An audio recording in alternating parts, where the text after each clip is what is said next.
Hey, Jim, can you hear me? I can hear you fine. Oh, but I can't hear you. Are you muted? Oh, wait a minute. I see your mouth moving. I just want to check my I am not my muted. sound. Are you muted? Nope, You're not? nope. Lord have mercy. That means I have to somehow put my volume up here. I mean, I know you can't see me yet because my video's not on, but I am unmuted, but I just can't hear you.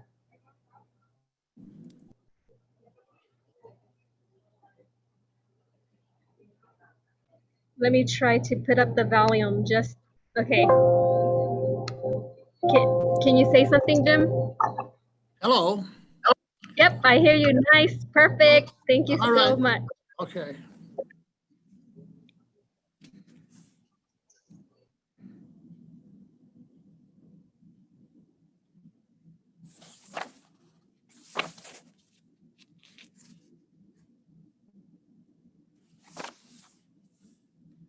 Now I see you.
Time now. Good afternoon, everyone. Good afternoon. Today is September 15, and it is now 6 p.m. And I call to order the meeting of the Victorville City Council, Victorville Library Board of Trustees, Southern California Logistics Rail Authority, Southern California Logistics Airport Authority, successor agency to the Victorville Redevelopment Agency, the Victorville Joint Powers Financing Authority, Victorville Water District, and the City Housing Asset Successor. May we have roll call, please?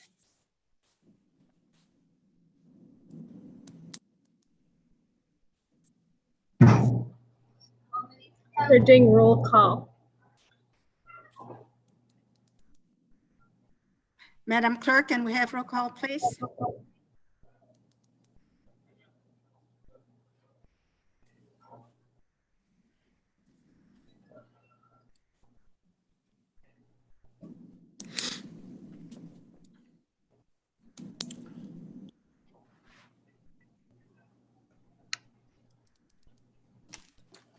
Madam Mayor, can you hear me? Yes, I can hear you now. Yes. Roll call, please. Councilmember Cox, here. Councilmember Jones, Here. Councilmember Gomez, Present. Councilmember Gomez. I said present. Can you not hear me? I just did.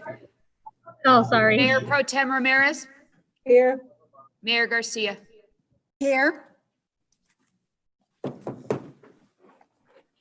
This evening, we will have the invocation by Pastor Dane Davis of Impact Christian Church. The Pledge of Allegiance will be led by Police Chief Rick Bassinger. Pastor Dane, you're on.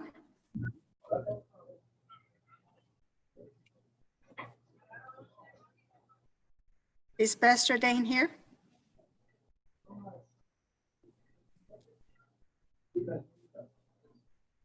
Pastor Dane is not on the call. Can you hear me? Yes, I did.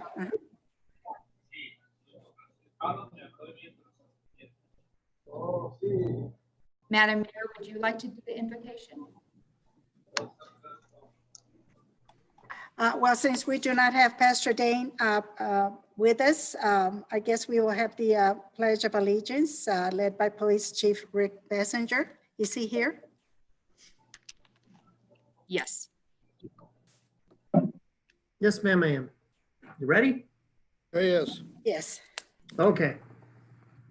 Face a flag near you. Please stand. Put your hand over your heart. Ready? Begin.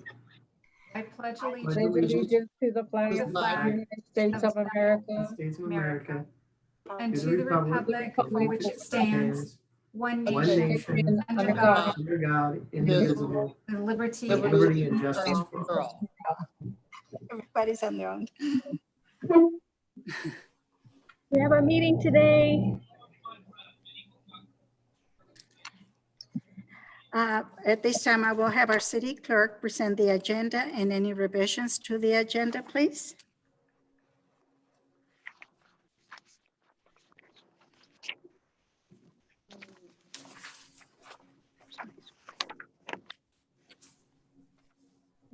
Could you hold for just a moment? I'm just having one technical issue. Not a problem. Take your time. Tony's on his way.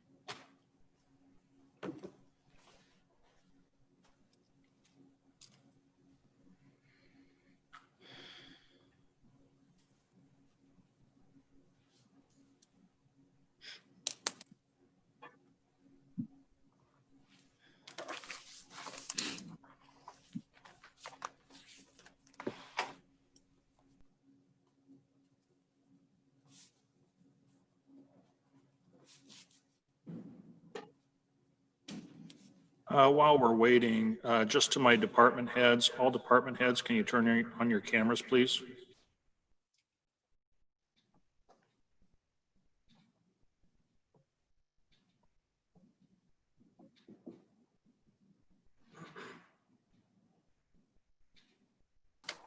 Hi, Madam Mayor. Sorry about that. Not a problem. Go ahead, Madam Clerk. Tonight's council meeting is being held virtually on Zoom due to safety concerns related to COVID-19 and to reduce exposure for our community members, city employees, and council members. Our virtual meetings are being conducted in accordance with the Brown Act and special provisions enacted during the coronavirus pandemic. We will continue to hold our council meetings virtually until further notice. We invite members of the public to participate in our meetings via Zoom. In order to offer public comment during tonight's meeting, use the raise your hand feature on Zoom when instructed to do so. When it is your turn to speak, you will be unmuted and allotted up to 3 minutes for your comments. Members of the public are reminded when speaking on a specific agenda item, comments should be limited to that topic. To the extent you want to discuss other issues relevant to the city, those comments should be reserved for the public comment section. If you end your comments prior to the 3-minute allotment, you waive the right to speak any you waive the right to speak any remaining time on that item. For future council meetings, you may also subject public comment via email. Your email must be received no later than 4 p.m. the day of the council meeting. If you don't wish to participate in tonight's public comment, you can view our meetings on YouTube. There is one revision on page 167 on the August 18th minutes. Councilmember Jones' report should read Hope Team, not Whole Team. Thank you, Madam Mayor. That's all I have. Thank you very much. At this time, if there is an item that's a conflict of interest, must be received no later than 4 p.m. the day of the council. If you don't wish to participate in tonight's public comment, you can view our meetings on YouTube. There's one revision on page 167 on the August 18th minutes. Councilmember Jones' report should read Hope Team, not Whole Team.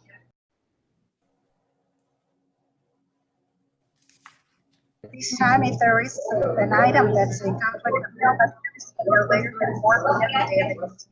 If you don't wish to participate in tonight's public comment, you can view our meetings on YouTube. There's one revision on page 167 on the August 18th minutes. Councilmember Dogs Jones' report barking, Madam Mayor.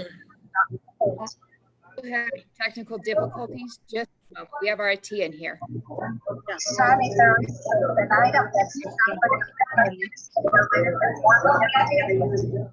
If you don't wish to participate.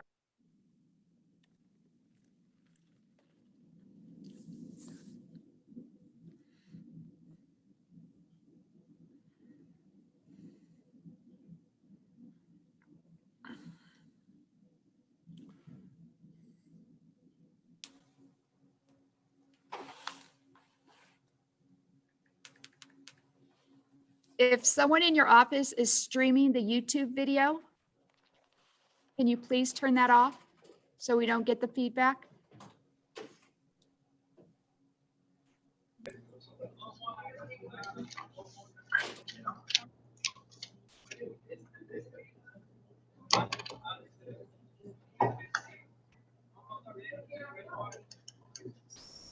If someone in your office is streaming the YouTube video, can you please turn that off so we don't get the feedback?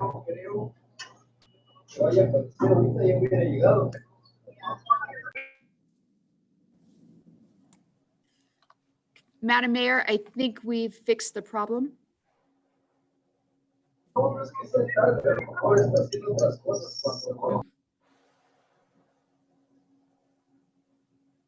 Madam Mayor, you are muted.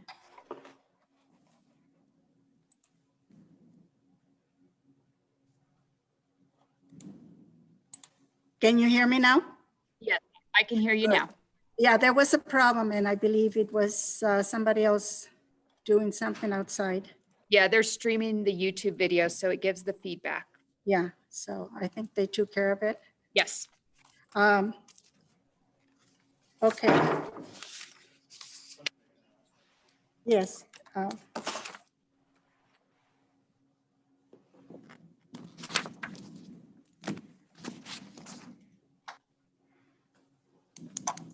Madam Mayor, and members of the council, there is a lot of external users And so to have better control and to avoid these complications that we're having, we are going to take a little bit more control in the control room, require that everybody be on mute, including council members, and requiring everybody to raise their hand when it's time to speak using the raise your hand feature. I don't have the raise my hand feature on my showing. Neither do I. Keith, when they are co-hosts, they don't have raise your hand feature. Okay. Hi, Charlene. Hi, Jim.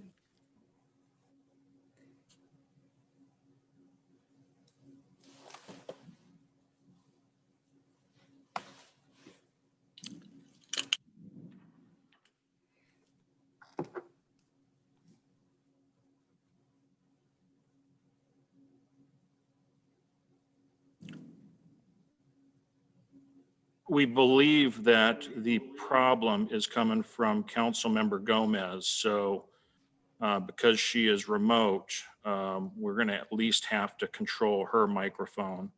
And No, it's not coming from me. I've been muted and there has been no issue. open the So- mic so that we don't get all that additional interference with the meeting.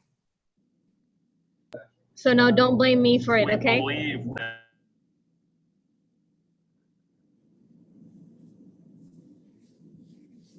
Yeah, that actually proved that the conflict is coming from Councilmember Gomez's mic. So we'll have to put Councilmember Gomez at least on some kind of control. We can open her mic, of course, when she's ready to speak.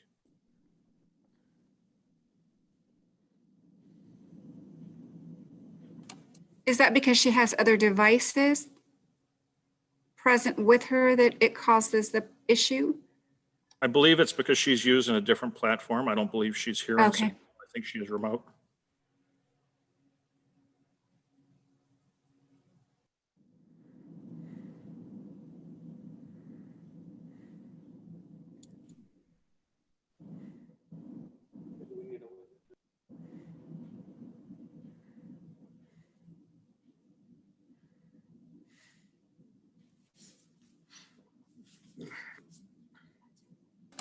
So if that's the issue, can we? This can the- time, we're looking into, Ms. Jones, we're looking into it. Okay, What we can do Thank to you. eliminate the problem. It Thank is a you. problem and we need to correct it. thank you. At this time, if there is an item on the agenda that may be a conflict of interest to any council member or members, it should be identified. Do we have any agenda items that may be a conflict? I assume not. So we move on with our agenda and we start with consent calendar. Consent calendar items 1 through 6 can be approved with one motion unless there is an item that needs to be removed for discussion.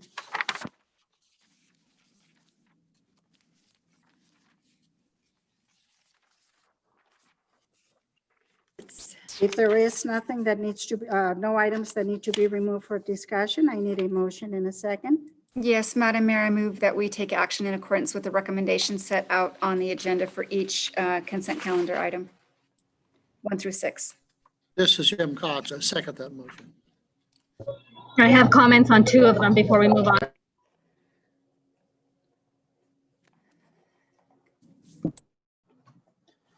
Items that need to be removed for discussion, I need a motion in a second. Yes, Madam Mayor, I move Councilmember that we take Gomez action in stated that accordance she with has 2 of them that recommendations she set would out on like the agenda to for each, address. consent calendar item. You guys hear me at all? Am I talking to a wall? Madam Clerk, can you- Councilman Gomez, I can hear you, but there's an awful lot of noise in the background when you talk. I can hear you as well, but it sounds like what we just said is being replayed. Madam Clerk, can you hear me? I can hear you. Can you mute Ms. Gomez? He's So- muted again. Can you? Okay. Is there any way to hear the comments? I don't want to cut her out of the meeting altogether, but when she speaks, I can barely hear her because of the background noise. She's not in the building, Jim. Oh, I'm sorry. I thought she was in the building. No, Never she's mind. not here. Okay, sorry.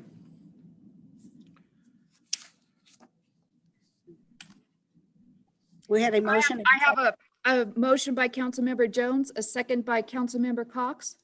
All those in favor? Well, hold on. Councilmember Gomez had some comments on a couple items. She's not in the building. We're not allowed to continue with that until we get clarification.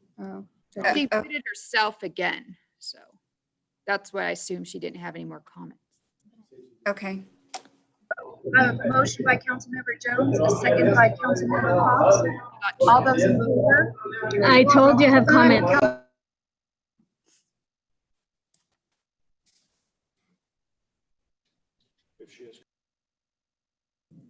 Go ahead and speak.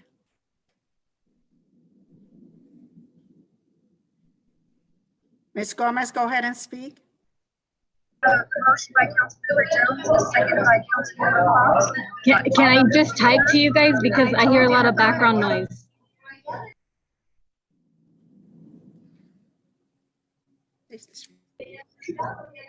Be asked to Is type there a way that her I- comment.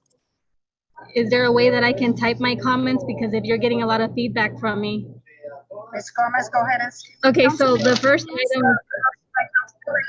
yeah, there's too much feedback. Is there somewhere to write to you guys?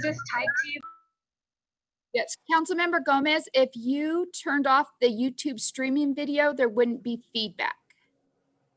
Be asked to type her comment.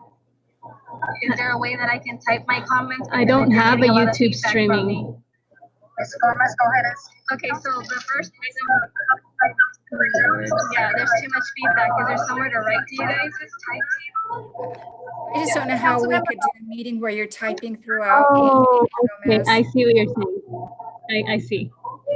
Okay. So I'm not supposed to be in the interactive portion, right? Is that what it is? I can hear you now fine. Yep. Okay, so I turned off that interactive version. So my comment is on question number 5 and number 6. So for number 6, I'm looking at dates of, there's 3 months worth of work. I don't know what happened, but this is the first time of my acknowledgement of this kind of delay. I'm looking at June 2nd, June 16th, June 23rd, June 17th, June 21st, August 4th, and August 18th. And I just want to know what happened. We didn't have any approvals, and this is the first time I've noticed it. The second one is item 5 for the commercial demand schedule. I'm asking why are we ratifying it? And I understand staff is going to say is because we're going to go backtrack to whatever we approved for the annual budget.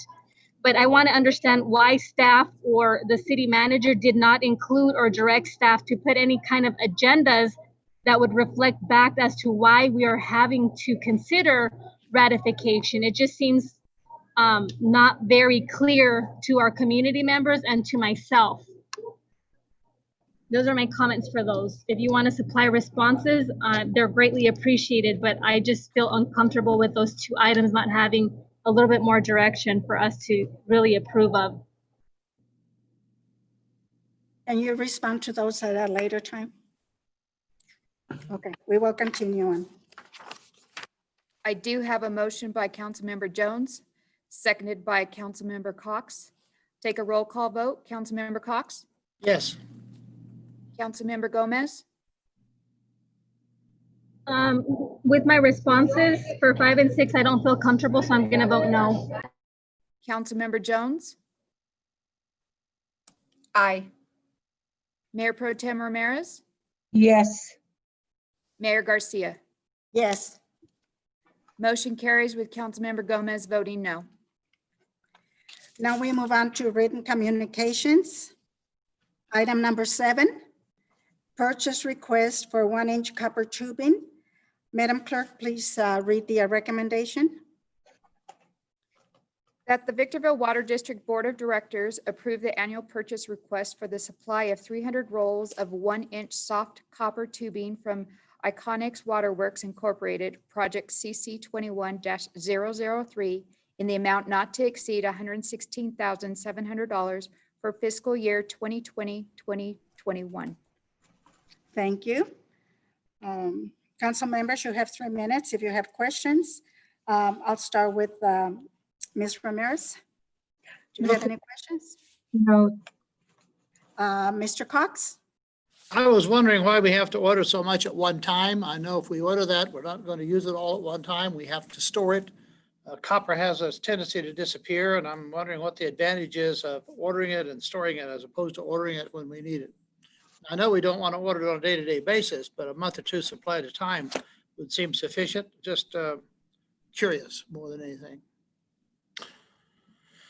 Madam Mayor and members of the council, Doug Matthews is our water director, and he's here to clean up where I may mess up. But my understanding of this item more so is that we keep an open purchase order up to this amount with the actual vendor. My understanding is that the vendor is the actual entity that would keep the inventory on hand, and we order it as needed and pull it down basically as needed on project by project basis. And Mr. Matthews, is there anything inaccurate in how I characterize it? No, that's correct. Okay, perfect. Thank you very much. Ms. Jones? Yeah, so Mr. Meltzer, do we get a better price when we buy in this kind of quantity? That question I don't know the answer to, so I will defer to either Mr. Matthews or perhaps even John Mendiola on the purchasing side. Yes, thank you. It's still a competitive bid, so we actually could get a better price if prices went up. So it's just, our ability to do this once and put out the bid once and not have to waste staff time 4 to 6 times a year to go out and order this every time. So it honestly could go either way depending on what prices do. Okay, thank you. Ms. Gomez?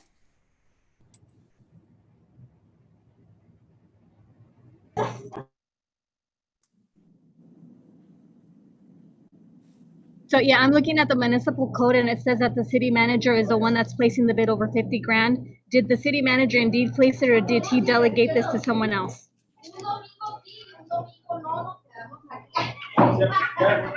Did you guys hear my question, or should I repeat myself? I heard your question. Madam Mayor and members of the council, similar to other items that we bid formally above the $50,000 threshold, I do delegate the purchasing responsibilities. In fact, those responsibilities have been delegated to the purchasing department for many years, so that we actually standardize and try to adhere to a similar process for each project that we bid. So this is being led by initiated by the Public Works Water Department and facilitated by the purchasing division of the Finance Department. Thank you. Okay, so I'm reading the municipal code, and I don't know if any time within the last 4 years, there's a documentation that the mayor signed allowing the delegation, or it's just discretionary. I'm just looking at a lot of the codes that we follow, and I understand that procedurally you don't do this per se because you've just said so, but I want to make sure that stuff like this is either documented on our paper, or if you have discretionary powers to do so. Because the question that I did hear, I think is Mr. Cox stating, why are we doing this in kind of like a lump sum, 116 grand, rather than having probably 3 different items, bringing it under 50 where you could have approved it. I know it's a multi-year process, but I really want to understand how standardized is this process, and why wasn't it chunked into something smaller, and why are we getting this at 116 after being bidded out?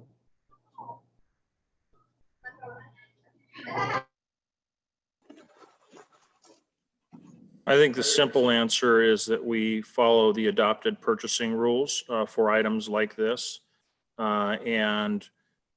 It's likely, I don't know the exact decision-making that went into why we bid this size, but I would suspect strongly that it had more to do with what is our estimated need for this current fiscal year.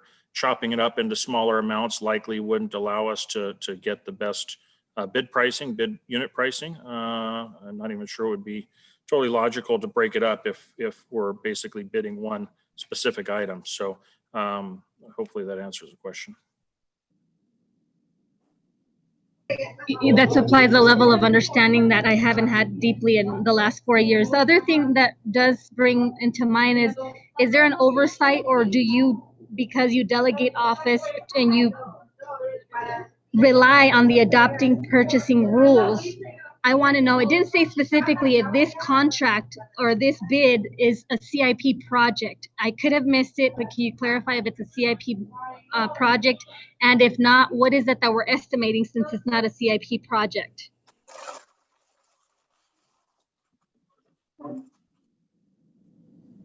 Madam Mayor and members of the council, I'll ask Mr. Matthews to correct me if I'm wrong, but this is likely considered materials, operating materials. So it wouldn't necessarily be in the capital improvement program. It's more considered replacement material. Doug, can you give me a better answer than that?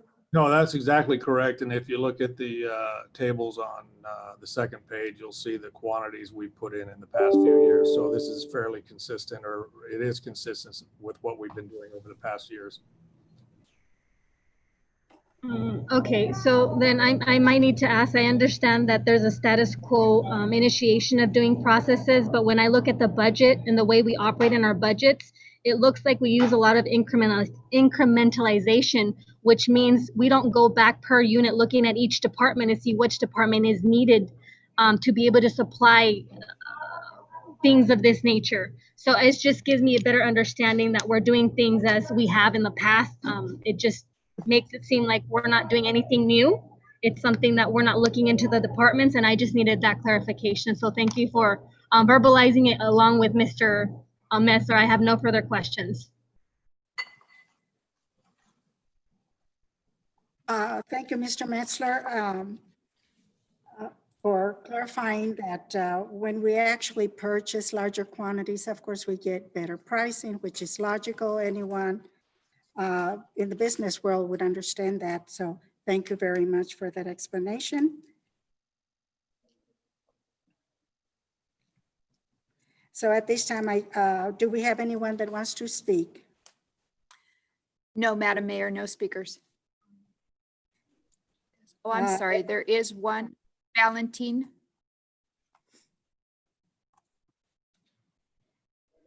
Yes, can you hear me? Yes.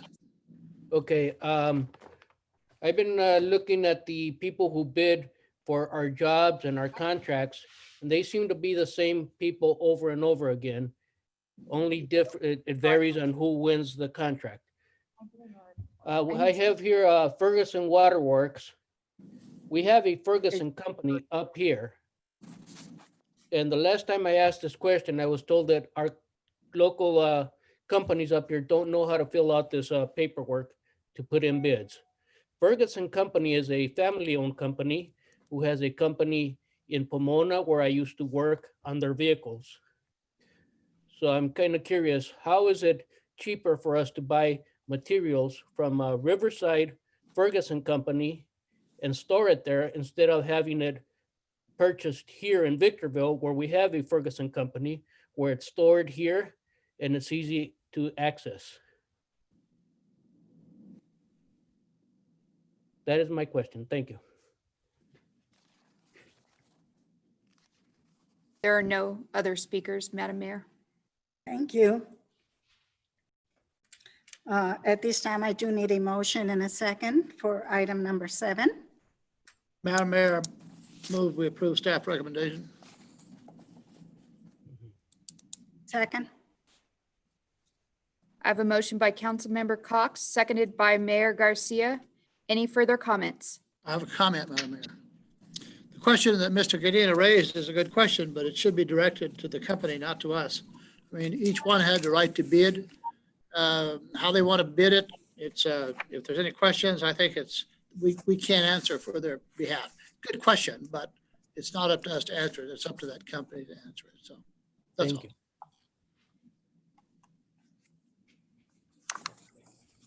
Move the question, Madam Mayor. Thank you. Councilmember Gomez would like to also comment. Okay. So for the consumer's interest and for the audience listening, I carry a very active role asking all the questions that are pertinent over the last 4 years. And it is my personal prerogative, along with many community members who have supported me throughout the 4 years, that it's so important to reveal the processes that we do that are so innate for the city of Victorville. This really shows that the community, not just people who are bidding, are the people who are interested. These are tax-paying dollars that are coming from pockets of individuals who may be, like you said, it's only for the business world, Ms. Garcia, but I want the community to know that it's the pocket dollars are not only coming from those types of consumers, they're coming from people like yourself, like myself, that perhaps do not have enough knowledge to carry on the technicality. And so my questions are to expand the wide net of people who understand where your tax dollars are being spent, not to question what we're doing, but to let the people know that we are doing something to protect their pocket dollars. And that's my comment. Thank you.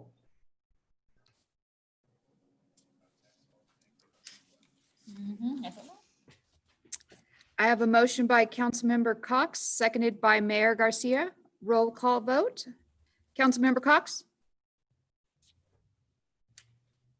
Did I unmute it? Yes. Councilmember Gomez? Oh, I'm sorry, Aye. Councilmember, Okay, what the hell? Councilmember Jones? Aye. Mayor Pro Tem Ramirez? Yes. Mayor Garcia? Yes. Motion passes unanimously. Now we move on to item number 8, purchase request for 1-inch angle meter valves. Madam Clerk, please read the recommendation. That the Victorville Water District Board of Directors approve the annual purchase request for the supply of 1,000 1-inch angle meter valves from Core in Maine, project CC No, I'm not. 21 They're talking. I Zero, can't- -002 for an amount not to exceed of $95,886.73 for fiscal year 2020 and 2021. Thank you very much. Council members, if you have questions, you have 3 minutes. I will start with Ms. Gomez.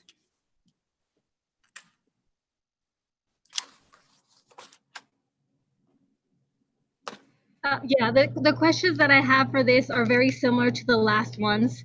I'm looking at the purchasing of regular 1-inch angle meter valves. I don't have a lot of experience, but I know we're talking about these angles or these meters or these valves, but I don't particularly understand during this time or this period if it's just effective to purchase the valves, or it's because we have this ongoing project where, like the last one, we just bid it and we needed to throw it out and we needed more materials to process more things that are not part of the CIP.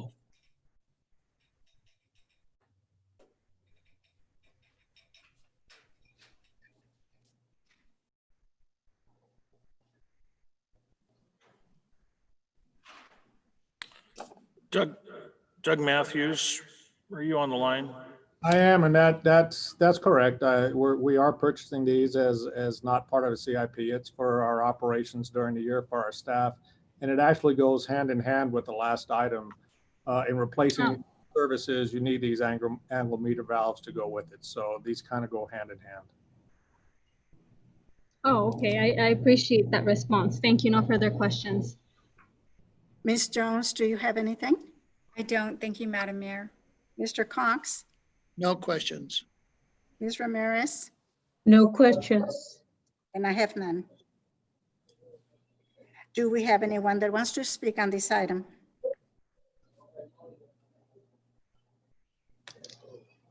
I do not see any hands raised. No, Madam Mayor. Thank you. At this time, I need a motion and a second for item number 8. Yes, Madam Mayor, I move that the council take action in accordance with the purchase recommendation set out on the agenda. Second. I have a motion by Councilmember Jones, seconded by Mayor Garcia. Any further comments? Take a roll call vote. Councilmember Cox? Yes. Councilmember Gomez? Aye. Councilmember Jones? Aye. Mayor Pro Tem Ramirez? Yes. Mayor Garcia? Yes. Motion passes unanimously.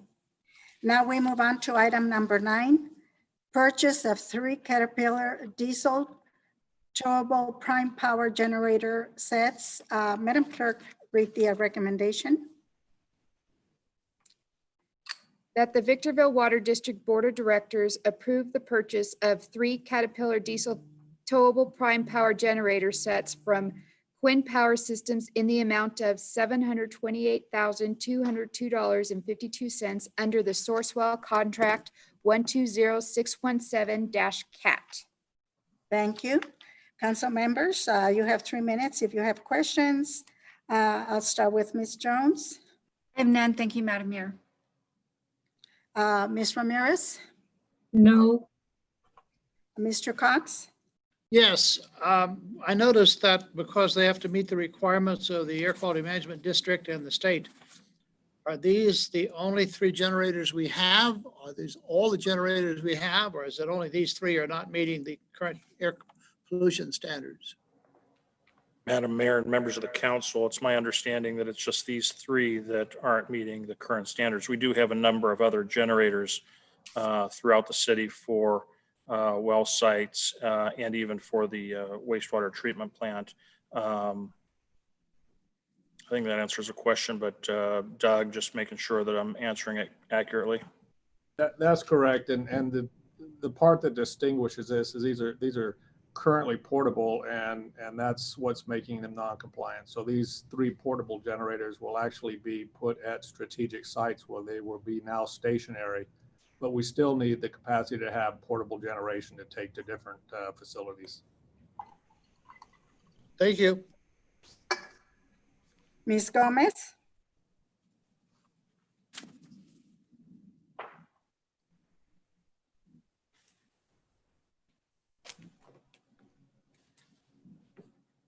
Ms. Gomez, do you have any questions? Yes, I have questions. Sorry, I was muted. So what's the total number of generators that the city currently owns or possesses?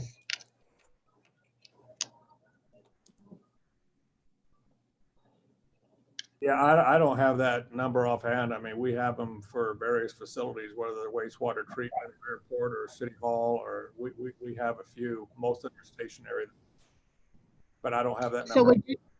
So would you say it's a handful that you can count on one hand, or is it something voluminous where it's just part of the working environment? If you want to guess, maybe 20. I really don't know. We have contracts to maintain it, but I don't really know offhand. Okay, my reason for asking is because out of, let's say, an approximation 20, we've chosen to replace only 3, and I can only presume why, but I don't want to presume. So why did we choose 3 out of, let's say, over 75% of what we could have done? Was it money issues? Was it mandatory? Was it just, what was the reasoning? Again, most of our generators are stationary, so they are not out of compliance. It's these portable generators that are out of compliance. Okay, so then I'm going to presume that based on CARB, there's a state mandate that required local municipalities to move on to something more environment friendly. Is that the case? Yeah, I would just venture to say the regulations changed is what happened. Okay, and then my next question is, since you've been in the city of Victor for quite a length of time, do you know what percentage the city uses these cooperative purchasing programs for volume pricing? I don't have that answer, and maybe John does, but I would say we use this type of vehicle to purchase items when we can't get them locally. So it does save us a lot of time and effort. There's been a lot of effort that goes into these cooperatives to provide this for us, and I think we get better prices because they're nationally leveraged. So it's a very good process for us. If we do have things that are available locally, we do try and give our local vendors a chance to bid on something though. So the next question is driven from, I understand how something voluminous in price can be very advantageous when you use cooperatives.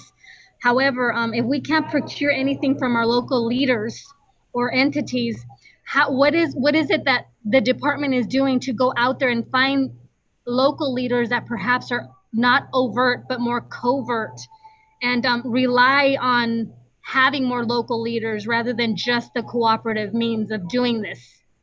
In other words, where is staff putting its time when it's so limited with its hours and we can't really go look out for these local leaders, or are they no local leaders? Yeah, do look for local suppliers, and such as this one, there's no local suppliers for this type of equipment.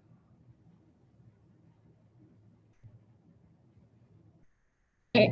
And my next question, is this, are we going to be considering this an awarded contract that did not go to bid? Because we're using a cooperative program or the cooperative purchasing program? It does meet the competitive bidding requirements, so no, we don't go out to bid. We just use this cooperative to purchase these. Madam Okay, my Mayor, last members, Madam Mayor, and members of the council, just to be clear, though we're not doing the competitive bidding process in the cooperative environment, there is an entity that is actually doing the competitive bidding process, and that is done on the behalf of all public agencies that choose to participate with that cooperative's bidding efforts. And then my final question is, since to me, it's from this angle, it's the perception that we're relying on cooperative purchasing program rather than procuring anything from local leaders. And I'm not sure if it's because today this item only met the requirement and it was based on tonight. It's not a blanket decision. And that's where I'm getting to. Are we making blanket decisions, or is it just specifically this item that we decided to do the purchasing, the cooperative purchasing, rather than trying to find any local leaders that can procure the contract? Because remember, this contract that I remember is it's already meeting the guidelines. So we're even going with the guidelines. We're not searching any local leaders. It is, Madam Mayor and members of the council, it still is satisfying the public bidding requirements, so it's technically open to anybody local, including nationwide. In this particular case, this is not blanket beyond this particular item. This is just dealing with the diesel generators. Thank you. No further questions. And I have no questions. Do we have anyone that wants to speak on item 9? Madam Mayor, I do not have any speakers. Thank you. At this time, I request a motion and a second for item number 9. Yes, Madam Mayor, I move staff recommendation. Second. I have a motion by Councilmember Jones, seconded by Councilmember Cox. Any further comments?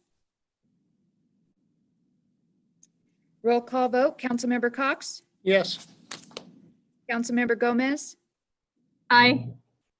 Councilmember Jones, Aye. Mayor Pro Tem Ramirez, yes, Mayor Garcia. Yes. Motion passes unanimously. Now we move on to item number 10, approval of final track map number 20274. Madam Clerk, please read the recommendation.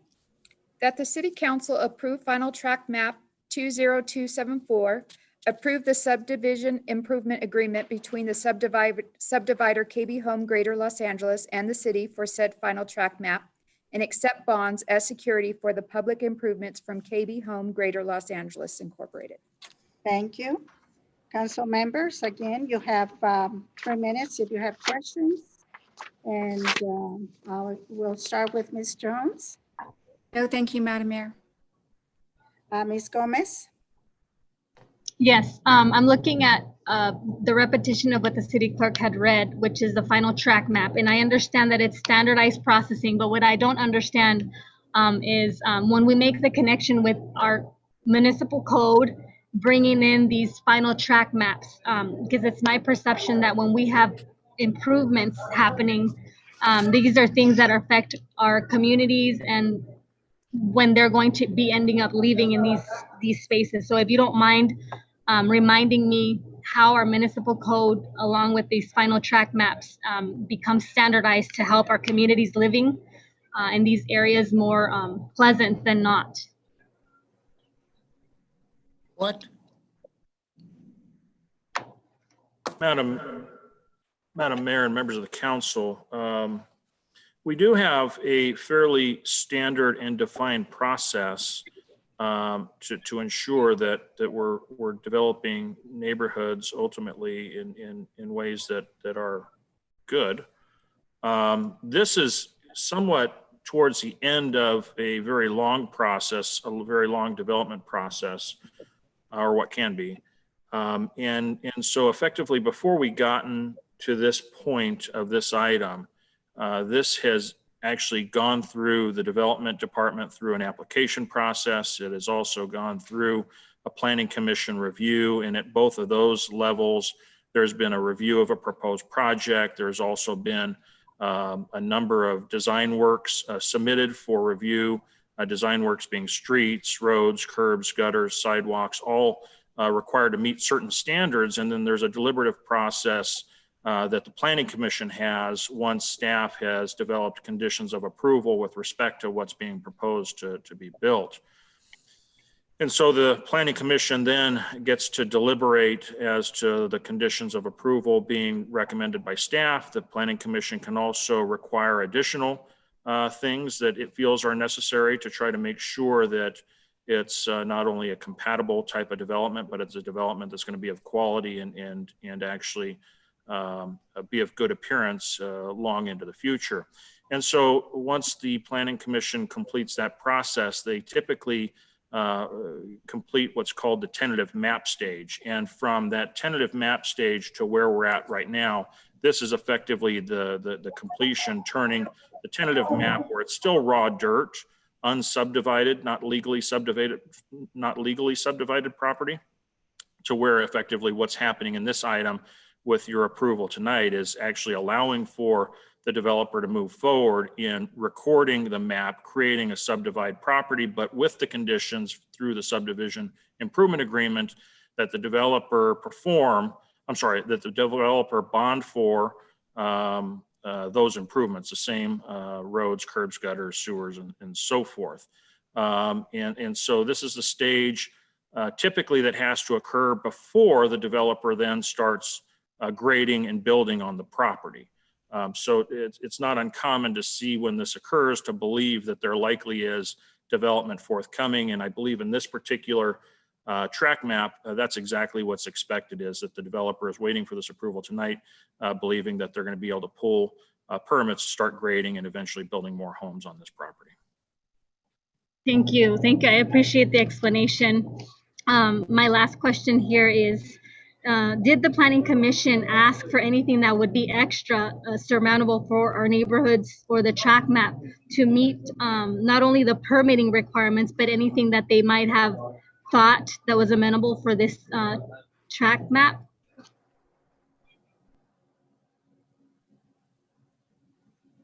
Madam Mayor and members of the council, this item before you doesn't include that entire history, that entire chronology to where it went before the Planning Commission. That's certainly something we can research further. But whether it did, presuming it did, it would actually be captured in the conditions of approval and be carried forward. But being that this likely was some time ago when the property was taken through the tentative mapping stage, we certainly didn't include it here. So we'd have to do some research to get that precise answer. Okay, well then that's not my last question then. So typically, is it 6 months for the finalization to come to fruition, or is it could go up to 3 years? Do we have a timeline of success versus something that has hindrances? There is a time period for which a tentative map can survive before it expiring. There's also extension. There's also opportunities for the developer to request extension. Over the course of the recession and leading up until a few years ago, the state actually had legislation that provided for automatic extensions. So I don't know whether any of those applied in this particular case, but notwithstanding all that, maybe Scott Webb, he's on the line, I can see him, and perhaps you can tell us for a new tentative track getting approved, say today, what would be the life of that tentative track before it expires or before it has to record? Thank you, Keith. For new maps, they would receive a 3-year initial approval. And then from there, if the final map doesn't record, they can go back to the Planning Commission within that 3-year period and request 2 more 3-year extensions. So altogether, they could have up to 9 years of a tentative map life. Interesting. Thank you. I appreciate that. No further questions. Mr. Cox, do you have anything? No, I don't. Thank you. Ms. Ramirez? No, And I don't have any questions. Do we have anyone that wants to speak on this item?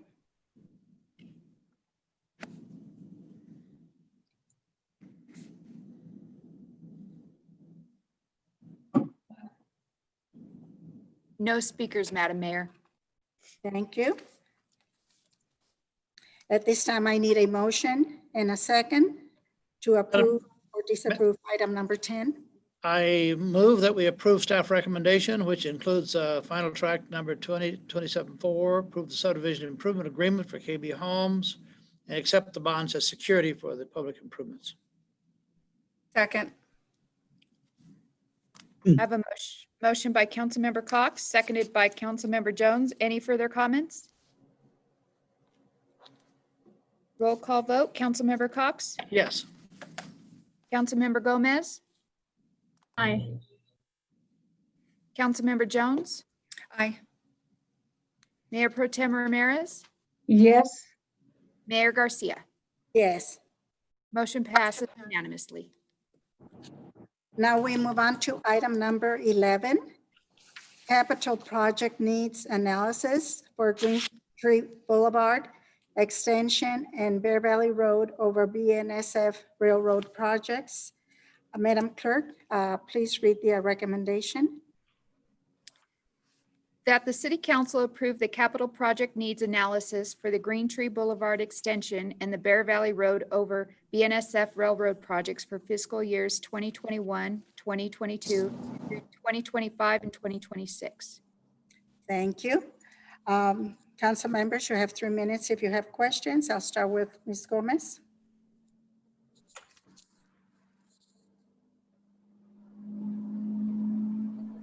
Yes, my question is, I know we talked a lot about the formalities of Measure I, and perhaps it's been beaten to death, but regardless, I am not following the chronological history of what this particular project has come about. I know there were some kind of, I'm calling them matching funds because Measure I is not providing the full force of it. So I want whoever is responsible for knowing some of its chronology and its effectiveness. I know there's a specific date. I think it was 2 years from today's date that we were going to be opening this process, but I don't know if there's been any delay. So my question includes, how is Measure I being able to fund, and how is the city of Victorville using its funding forces to be able to finish at what allotted time or actual time? What are the delays that we've come about? And I've looked at some of what we have at the Green Tree, and I've seen a lot of excavation happening, but that doesn't mean that I understand specifically that we're like in a year to be able to see this into fruition. So I like some chronology in terms of fiscality, or economic fiscal sustainability. I like to understand the process of when this is looking to be finished. So if you can supply me with that information, I'd be greatly appreciative.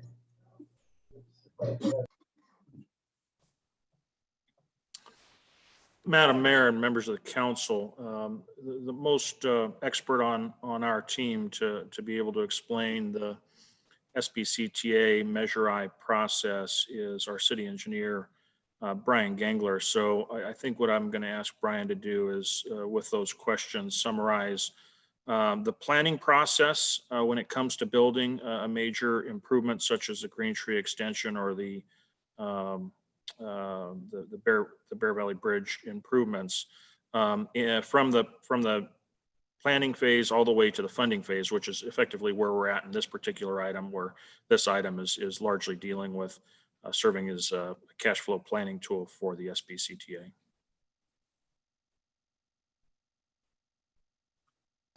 Mayor and members of the City Council, if I can just give a brief overview of Measure I. Measure I was in effect in 2010. It replaced a previous measure. And along with that, SBCTA, it was Sandbag at the time, now it's called SBCTA, developed policies and a framework for delivering the projects that would be funded by Measure I.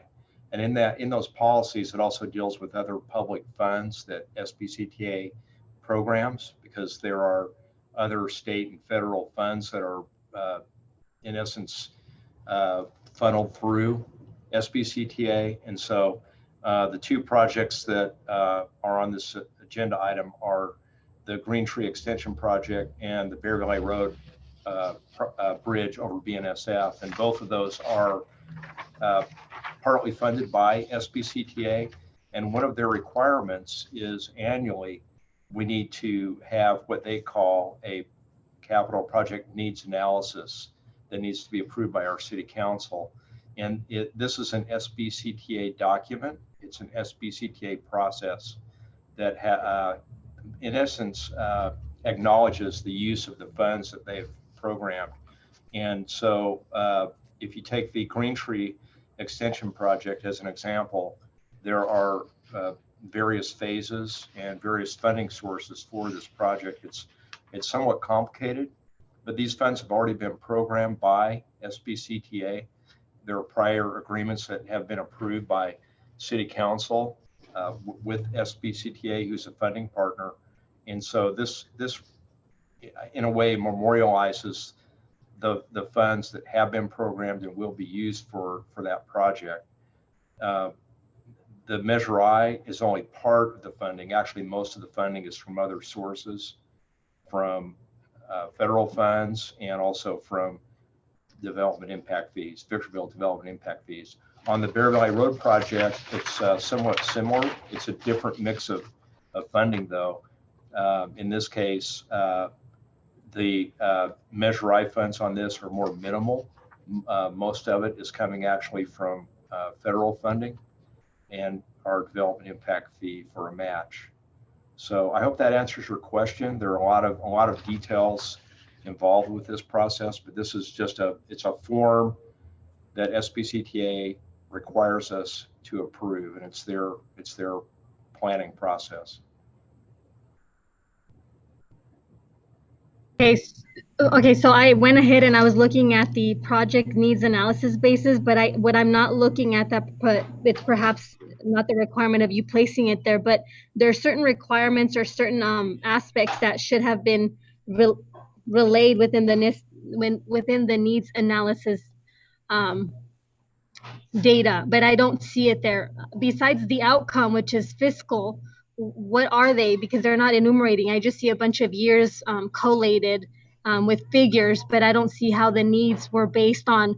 Was it based on traffic, which is based on growth? Which do you understand what I'm saying? What are those big major topics that will really drove the needs analysis basis? And what they refer to as a needs analysis is basically it's a funding document to program funds, and the amount of the funds were based on cost estimates for the project. In the case of the Green Tree Extension Project, there was a cost estimate prepared for the construction. So the construction phase was based on that.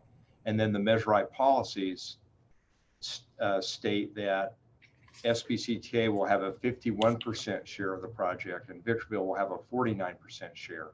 And so that determines the funding shares in the project. In the case of Bear Valley Road, it's somewhat similar. And there are policies that dictate the match amounts of what SBCTA funds versus what the city funds. And so again, the Bear Valley Road project was based on cost estimates for the project, so that really determined the funding amounts. And so the needs are the funding that is needed to deliver the project all the way through construction.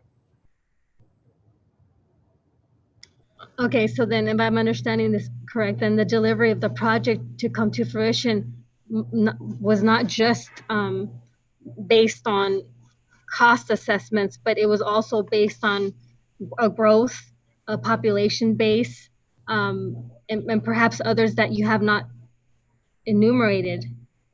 Can I say that? So part of the process is each of the member agencies in SBCTA will have their priority list for their own projects. And then they can submit a request to SBCTA to be a funding partner on these projects. And that's part of the planning process. And this has been going on for years, actually, through the whole Measure I. And the Green Tree Extension and Bear Valley Road are two of our priority projects. And we requested that SBCTA would be a funding partner to fund their share of those projects. Okay, thank you. I have no further questions. Mr. Cox, do you have any questions? No, I do not. Thank you. Ms. Jones? No, thank you. Ms. Ramirez? Ms. Ramirez, do you have any questions?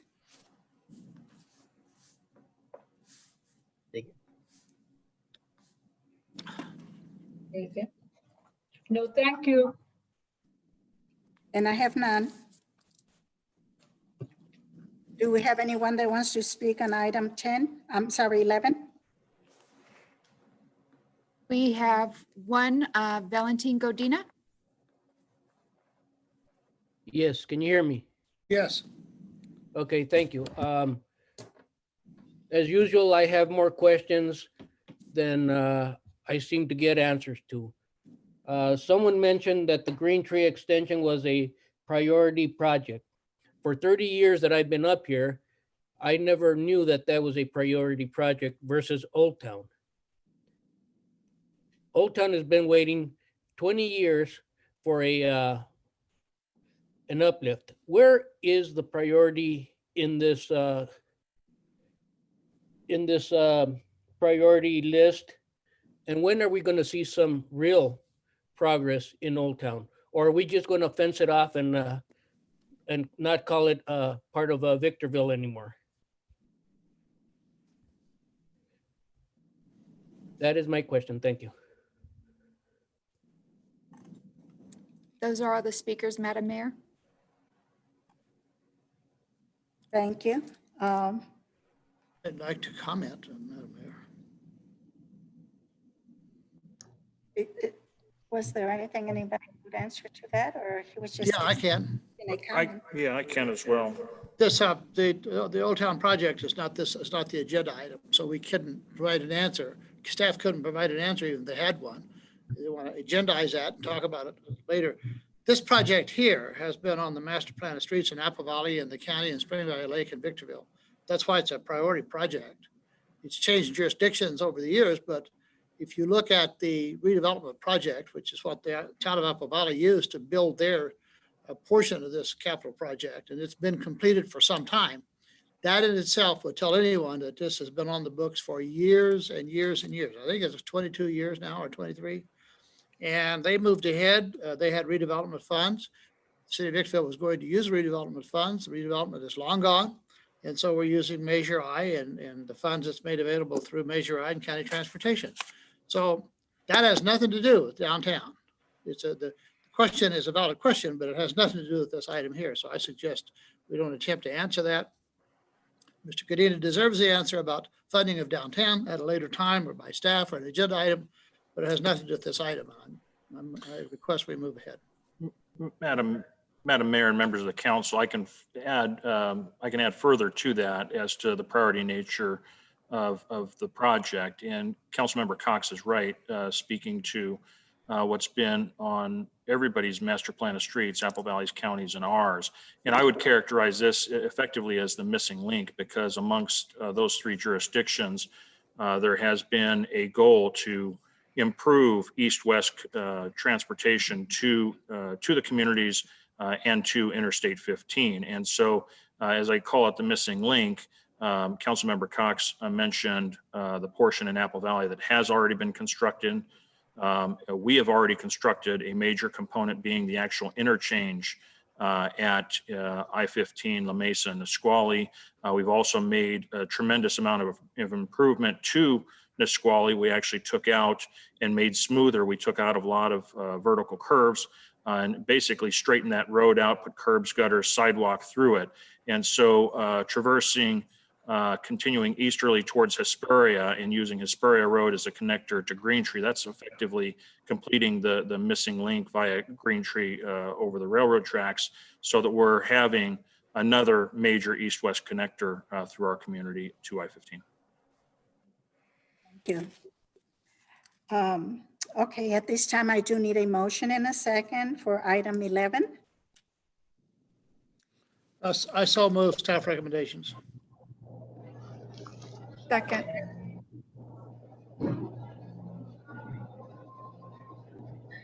I have a motion by Councilmember Cox and a second by, was that Councilmember Jones? Did you second that? Yes. Yes. Thank you. Any further comments?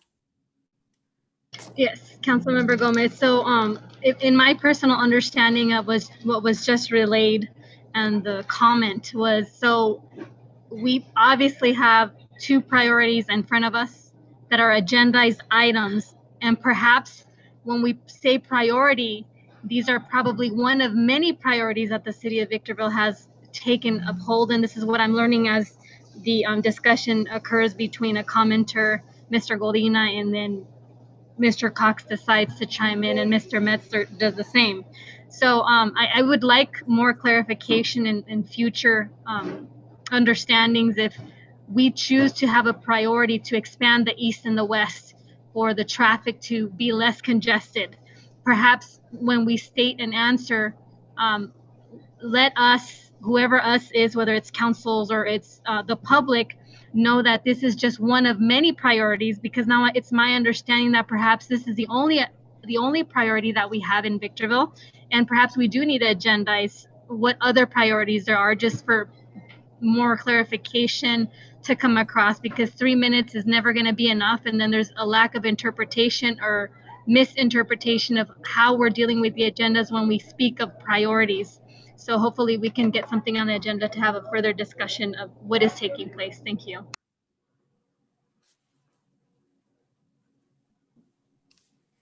I have a motion by Councilmember Cox, seconded by Councilmember Jones. Roll call vote. Councilmember Cox? Yes. Councilmember Gomez?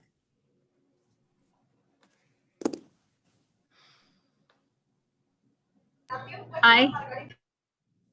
Councilmember Jones? Aye. Mayor Pro Tem Ramirez?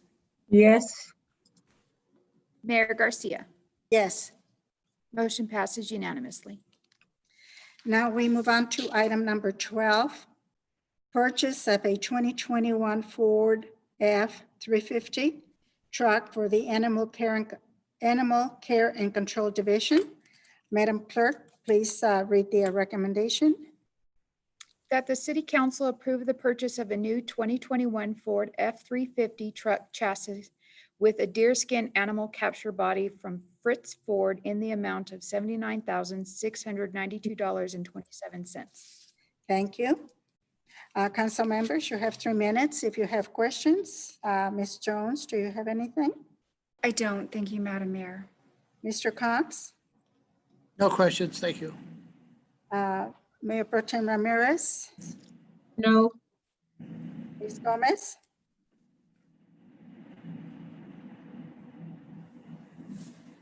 Yes, I do have questions. So I want to understand the rationale behind this. I don't sit in the typical meetings with staff, and let alone with the city manager. So it's my understanding that as a public figure, here I am asking the questions openly for my audience to listen to the things that I don't have privy to behind closed doors. So I'm looking at how did we even come about for the need, if there is indeed a need, to purchase this F-Ford 350 with a specificity that we're saying something about a chassis with deer skin or whatever that agenda item states. How did we come about? When did we talk about, examine, survey? When was this discussion taken? How long did it take? I mean, contextualizing it, didn't we just I mean, the majority, not with myself, say that we're going to have a general tax measure that includes code enforcement, that includes animal control, wouldn't the monies then, if and when approved, be applied to something of this nature? And this is why I'm asking the question in consideration of a general tax being placed on the ballot, but understanding that we're approving, which means perhaps we have monies and it's probably coming from a general fund. I don't know. So if you would please explain, not just to myself, but to the listeners as well. Madam Mayor and members of the council, this item is something that has been planned for by staff, as staff typically considers all of its operating needs when it is initiating the budget process with the city council. And so starting with the budget that actually is our governing document for expenditures, this is a budgeted item. It was identified as an operating expenditure from the city's general fund, has no relationship to the Measure P sales tax measure that's on the November ballot, has more to do so with just satisfying the operating needs in this particular case involving animal control. And quite honestly, not uncommon with what we attended to at the last meeting where we were dealing with roof repairs of certain buildings. We identify for all of the operational programs of the city what their replacement needs are, what their physical needs are in terms of equipment. In this particular case, dealing with animal control, it's identified in the staff report fairly clearly that this item particularly is intending to replace a much older 2006 GMC. And as staff defines it, having reached the end of its useful life, that's really important to know. And it's usually determined in that case when it's reached certain miles and when we've started to identify that we're spending more on maintenance and repair to keep that unit operable than it's actually worth. And so when we identify through that analysis that it's costing more to repair than it's worth, that's usually a trigger point to identify a need to find a replacement unit, such as what this item is dealing with. It's just purchasing a brand new one ultimately to replace an old one. Okay, so then my next follow-up question is, I'm going to presume, because you stated that it's taking the city more dollars to generate the maintenance and the operation of what it is to keep something viable, which is a truck. I'm going to state that perhaps the city manager has the documentation available to look at those maintenances and costs, right? Because like you're saying, I'm presuming that there's the life of a truck. I don't know what the life of the truck is. I don't know how long we've had the truck. And I surely do believe that the maintenance and the operations of trucks after a long period of time is more expensive. So it becomes probably viable or cheaper to purchase a truck at 80 grand. But not seeing the records and not having anything in place to go for a link, I'm just left blindly to really think about things rationally and think, yes, the life of something ends and perhaps today is the day that needs to be replaced. But do you have documentation that really shows how much we've been expending in maintenance and operation to be able to show the community the life of this, so that next things that come on board, this will be like the principle of why we have to replace things. It's not just because we have money at the general fund, because general fund is not something that we have a lot of money just to be discretionally throwing out in different departments. I know that because our community services suffers a lot from the lack of money, because we do pay out to our police officers and to fire. So do you have that documentation, Mr. Mesler, that we can kind of use and survey off of? Madam Mayor and members of the council, the answer is absolutely yes, we do. And in fact, we do have a fleet division in our Public Works Department that not only is charged with the physical maintenance of every piece of equipment we operate on, including vehicles that we drive, from purchase, including information about the actual purchase and the purchase price. From that day, we do start maintenance records. We keep maintenance records. It's those maintenance records that help serve us in identifying when we need to bring another unit back in, say for an oil change or a transmission flush.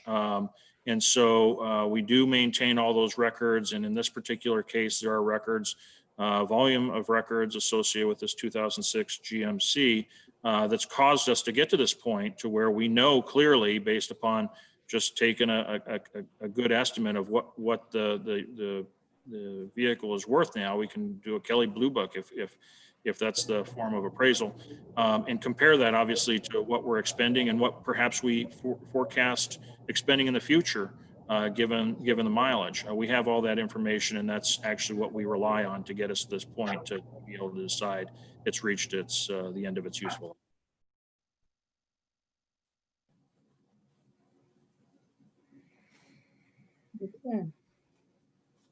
I'm sorry, I was speaking and I was muted. For that 2006 GMC 3500. Your time is up, Councilmember Gomez. Okay, you can't mute me in the middle of it and then say my time's up.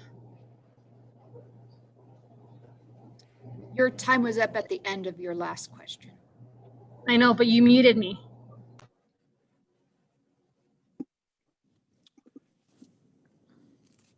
I don't have any questions.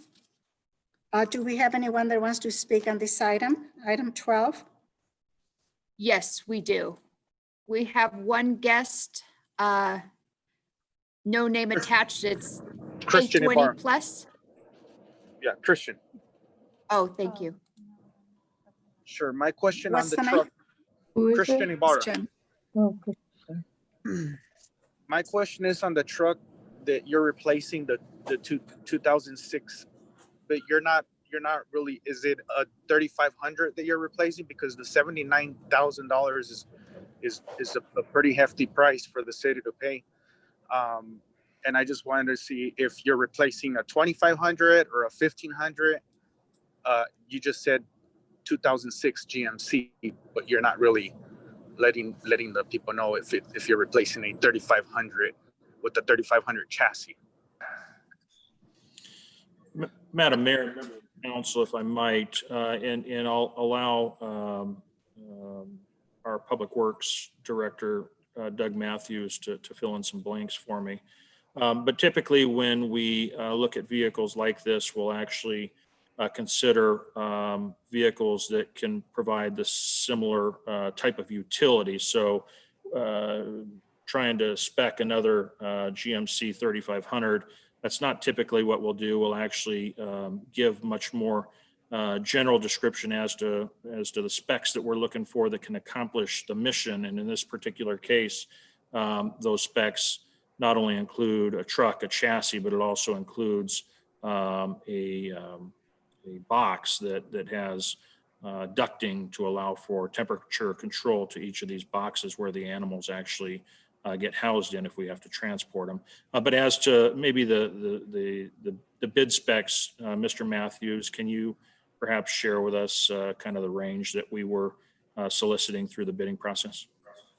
Yeah, exactly. That's exactly right. This truck was selected just because of the heavy duty needs of it and the duty cycle it goes through. It does carry an animal control capture body, and that's a large portion of this purchase price as well. So the actual cab and chassis of this truck is not the total price that's being out there. There's a large chunk of it for the animal capture body. But the specs are looked at for every individual application, for every department we purchase vehicles and equipment for, to make sure they are in alignment with their needs. Thank you. The next speaker I have is LGK 20 plus.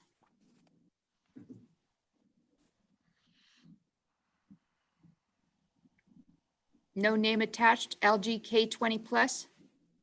You're unmuted.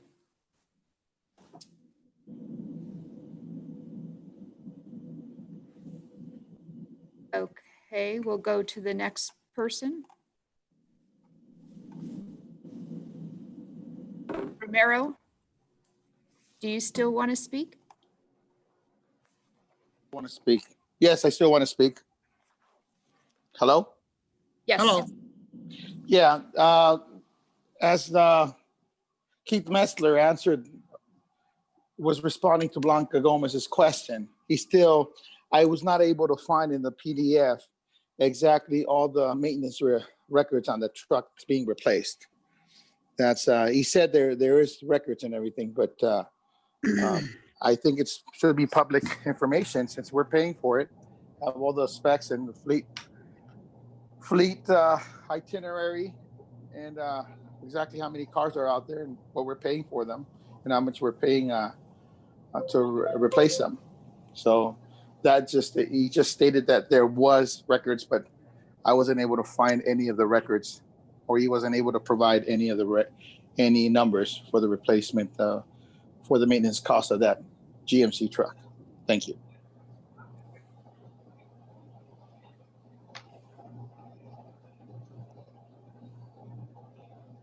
And LG K20 Plus has their hand up again. You're unmuted if you would like to speak.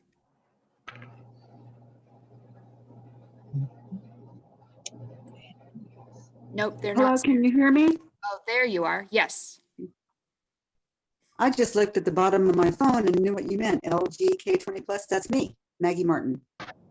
Good evening, Your Honor and Counsel. I just have a brief question on this item because I don't understand what it is. I don't understand what a deer skin animal capture body is. Would someone be able to answer that? I believe it's the manufacturer. I'm going to turn it over to Mr. Matthews. He's probably the most knowledgeable on that. It's the animal Thank capture. you. I'm sorry, it's the animal capture body. If you go to pages 307, 308, 309, you'll get a visual that'll help you out quite a bit. Thank you very much. That's good enough. Thank you very much. There are no more speakers, Madam Mayor. Thank you. At this time, I do need a motion and a second for item 12. Madam Aye. Mayor, I move that we purchase a new 2021 F4350 truck chassis with the deerskin animal capture body to replace a 2006 GMC 3500 truck having reached the end of its useful life. It's amazing all this information is in the staff report. I move staff recommendation. Second. I have a motion by Councilmember Cox, seconded by Mayor Garcia. Any further comments? Yes, council member would like to comment specifically to Christian, who was asking about the replacement. So it looks like the city of Victorville is replacing something totally different, the 2006 GMC 3500 truck with a different type of truck. I mean, I don't know if the needs are exactly the same. To me, it sounds like we got a Nissan and we're trading it for a Hummer. That's what it sounds like to me. So the amount and the vast of information that is supplied within the report doesn't really explain to the person who probably doesn't have too much of the experience like myself, and that's when I'm speaking of myself, how an F350 truck chassis with a deer skin animal capture body from Fitz Ford at about 80 grand is equanimable to the 206 GMC 350. So I'm just going to state that it's my understanding from reading the documents and listening to our conversations here that we're upgrading to something better, not something just of what we need. And if that is the case, I think that should always be reported in black and white letters, because sometimes the interpretation of what we're reading is not coming out across as something equanimable, but something probably better that the department has figured that we might need. And I don't want to put words in the mouth of the individuals who thought about this, because I am by far have not been sitting with any of the employees or the staff or the city manager to look at if we're getting something equanimable or something much better. And the contracts with Fritz was what won. Thank you. I have a Madam. motion. Oops, sorry. Call for the question, Madam Mayor. Go ahead. I have a motion by Councilmember Cox, seconded by Mayor Garcia. Roll call vote. Councilmember Cox, Yes. Councilmember Gomez, Aye. Councilmember Jones, Aye. Mayor Pro Tem Ramirez, Yes. Mayor Garcia. Yes. Motion passes unanimously.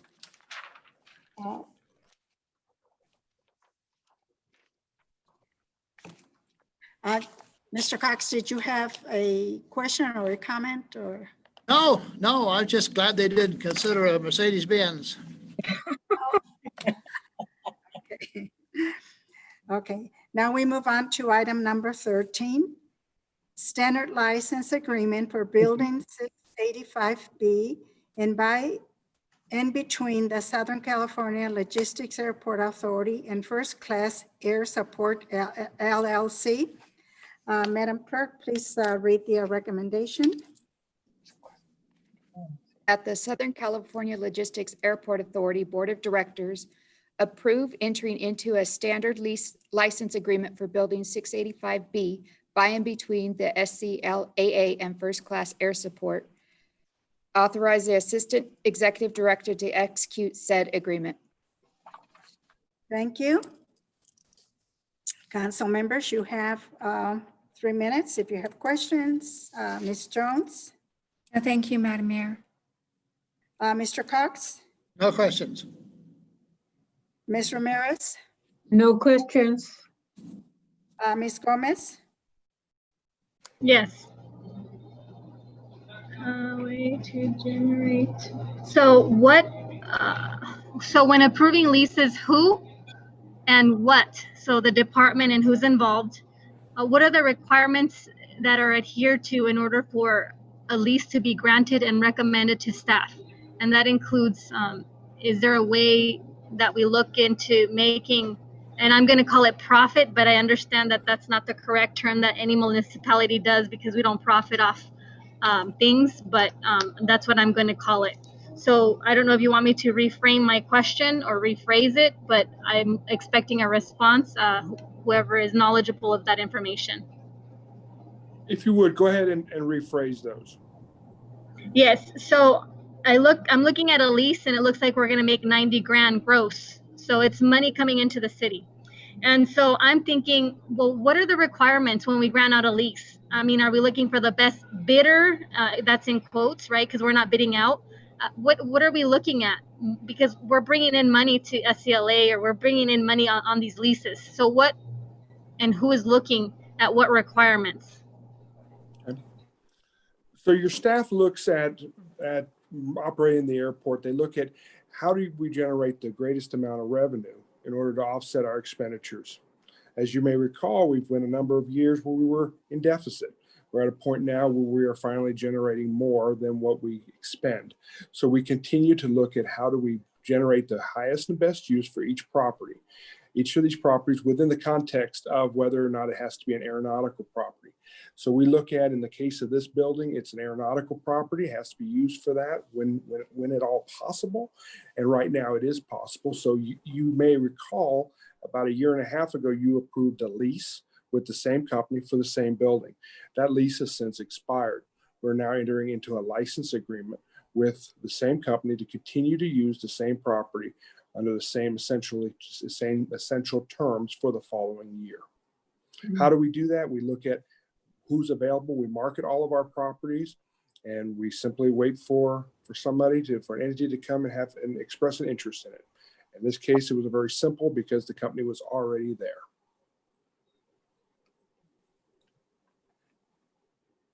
Okay, my next question, I thought we were still in quite a deficit and I thought it was 4 million, and I'm not saying the 4 million is all from the airport, but I do think a chunk of it was still from there. And that's why we've created interloans or loans from within other accounts from the city of Victorville and then push them out over to SCLA so that they can continue paying their loan debts. Is that, like I'm saying, we're still in a deficit. I didn't know that we came out of a deficit, which means we're not paying any inner loans or anything to the city of Victorville. Yeah, I'm here to speak on this item. This item is for this particular lease license agreement right here. Building 682. Okay, so when you say 682, are you naming the that's the 682B? 685B, I thought it was. 685B, that's correct. Okay, and so the gross 90 that's coming from the lease is not seen as a deficit, it's seen as a surplus, and this is related to this item. Madam It's- Mayor, it's re- members of the council, I think Councilmember Gomez is comparing wrong funds. The subject that we're on currently is dealing with revenue generated for the airport fund, which is fund number 450 as outlined in the staff report. I believe what Councilmember Gomez is speaking to more so is related to the deficit spending that we approved as a part of the general fund budget, relying on cash reserves to balance the general fund budget. But as I've shared with you previously as a part of our budget presentations, to try to simplify the understanding of the entire $230 or $240 million budget program that we have here for the city, there's approximately 81, 82 funds that we manage, almost as if they're individual businesses that we're responsible for. So thinking of it that way, this item, and when Airport Director Ray speaks to being in a good cash position, a surplus where revenues are exceeding expenditures, he's speaking singularly to the business that he's responsible for leading, and that's the airport fund. You said, and it's the airport what? Fund. Fund. Oh, the airport fund. Okay. Oh, okay. So then that means that we have multiple funds within the airport. Is that correct? That's actually a correct statement as well. Oh, okay. Thank you. No further questions. I have no questions. Do we have anyone that wants to speak on item 13? I have no speakers, Madam Mayor. Thank you. Now I need a motion and a second for item 13. Yes, Madam Mayor, I move staff recommendation. Councilmember Gomez seconds. I have a motion by Councilmember Jones, seconded by Councilmember Gomez. Any further comments? Roll call vote. Councilmember Cox? Yes. Councilmember Gomez? Aye. Councilmember Jones? Aye. Mayor Pro Tem Ramirez? Yes. Mayor Garcia? Yes. Motion passes unanimously. Now we move on to item number 14, Mayor Garcia, appointment to Community Services Advisory Committee. The recommendation is that any action is at the discretion of the City Council. And I actually have selected Dana E. Hernandez. I have known her for many years through the Victorville Chamber, and many times we have attended the same events. So I have had a lot of personal contact with her. I find her positive attitude and energy to be what we need in our Community Services Committee. After you read her resume, which I assume you already have, you will find that she is the right person for the position. I hope that council members will find her qualified to fill the position the same as I have, and that you will gladly give her your vote. I thank you. If you have any questions, let me see here. You have 3 minutes. I will start with Ms. Jones. I don't have any questions, but once we have a motion, Madam Mayor, I certainly do have comments. Thank you. Mr. Cox, I have no questions. Thank you. Ms. Ramirez, No questions. Ms. Gomez. Yes. When did we make a motion to add your CSAC amongst ourselves to be able to vote? We haven't done that yet. Okay, so staff took it upon themselves to add your CSAC and added it. It didn't go to council. I just mean the motion, add this to the agenda. this was agendized, I believe it was our last meeting. Yeah, I think it was the last meeting. Nevertheless, it was approved for me to be able to agendize it. And at this time, I'm presenting it for approval, same as we always have. We need to take a vote on it. So council has to decide. Yeah, but you just asked for questions, so I'm asking questions right now. I don't remember that someone motioned and it was added to the agenda, so I was just trying for you to remind me when it was done, because I just don't remember that happening. So that's my clarification. Did we add it and then we all voted on it, or was it just that Keith Mesler that decided to add it? I just don't remember voting on this, and that's just the point of clarification that I was seeking from you. It's already on the agenda, but I want to know the methodology of which it was added, if anybody remembers.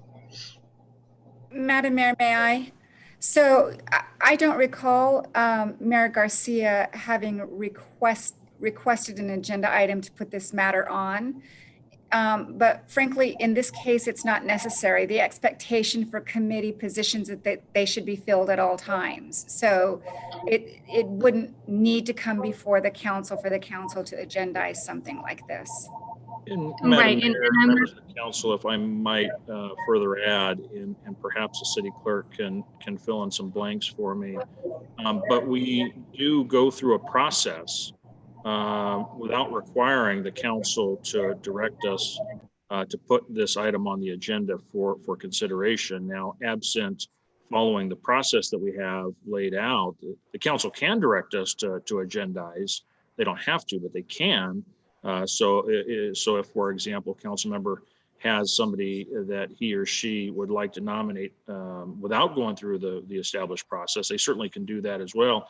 And that's how that item would come forward in that fashion. I believe we attended that way previously. But we have recently gone through a process when the council member doesn't have somebody that they're aware of right away that they want to appoint.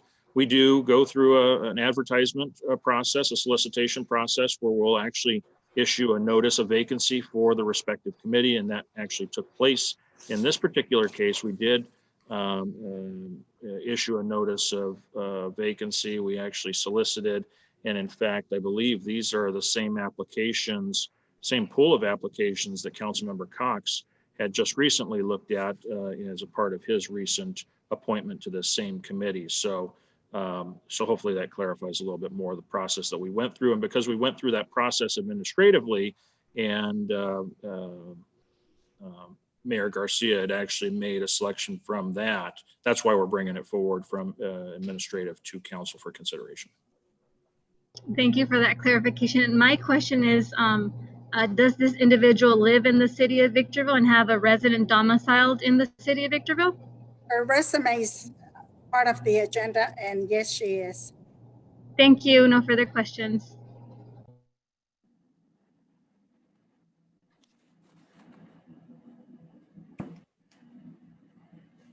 Do we have any speakers on this item? No speakers on this item, Madam Mayor.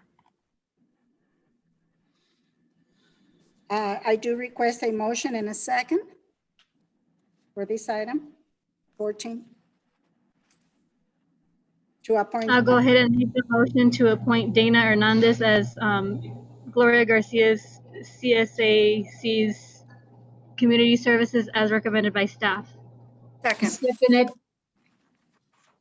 I have a motion by Councilmember Gomez, seconded by Mayor Garcia. Any further comments? Yes. May I, Madam Mayor? Yes, go ahead. May I, Madam Mayor?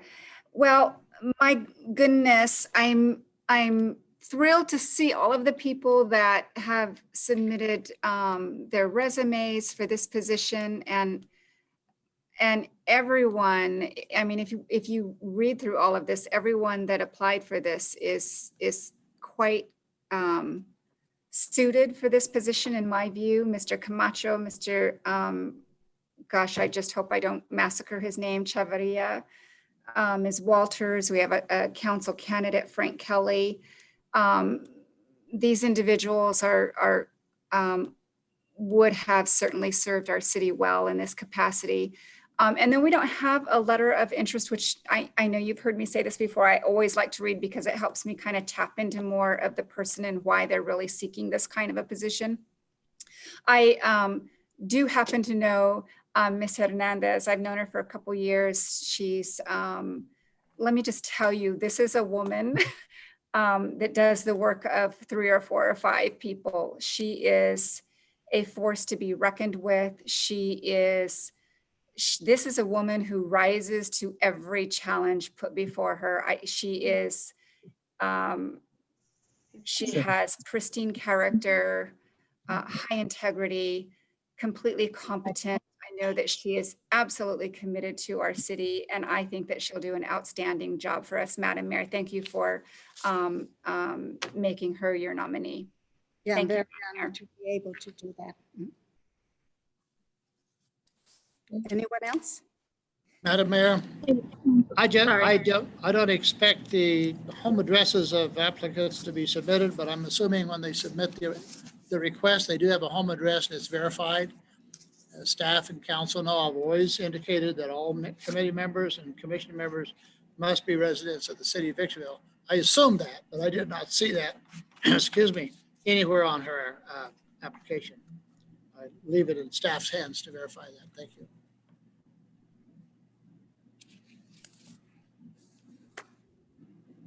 I have a motion by Councilmember Gomez, second by Mayor Garcia. I'd also like to comment.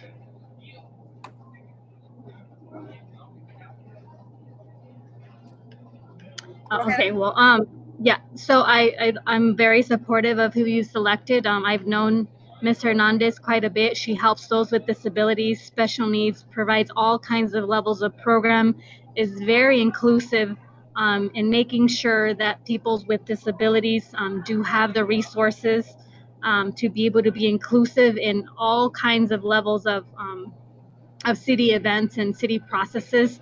So I'm glad that you were able to pick someone that is going to really bring in a dimension that very few people do consider, particularly in the high desert. And she's been very, very active in the high desert, and she definitely has love for our intellectually and mentally disabled individuals in the community. And I've seen her at work, and I'm very glad that you brought her as an asset to the community services. Thank you.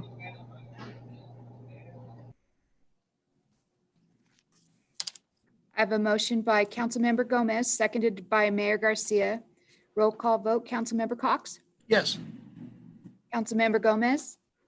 Aye. Councilmember Jones? Aye. Mayor Pro Tem Ramirez? Yes. Mayor Garcia?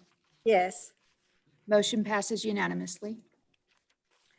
Now we move on to item 15.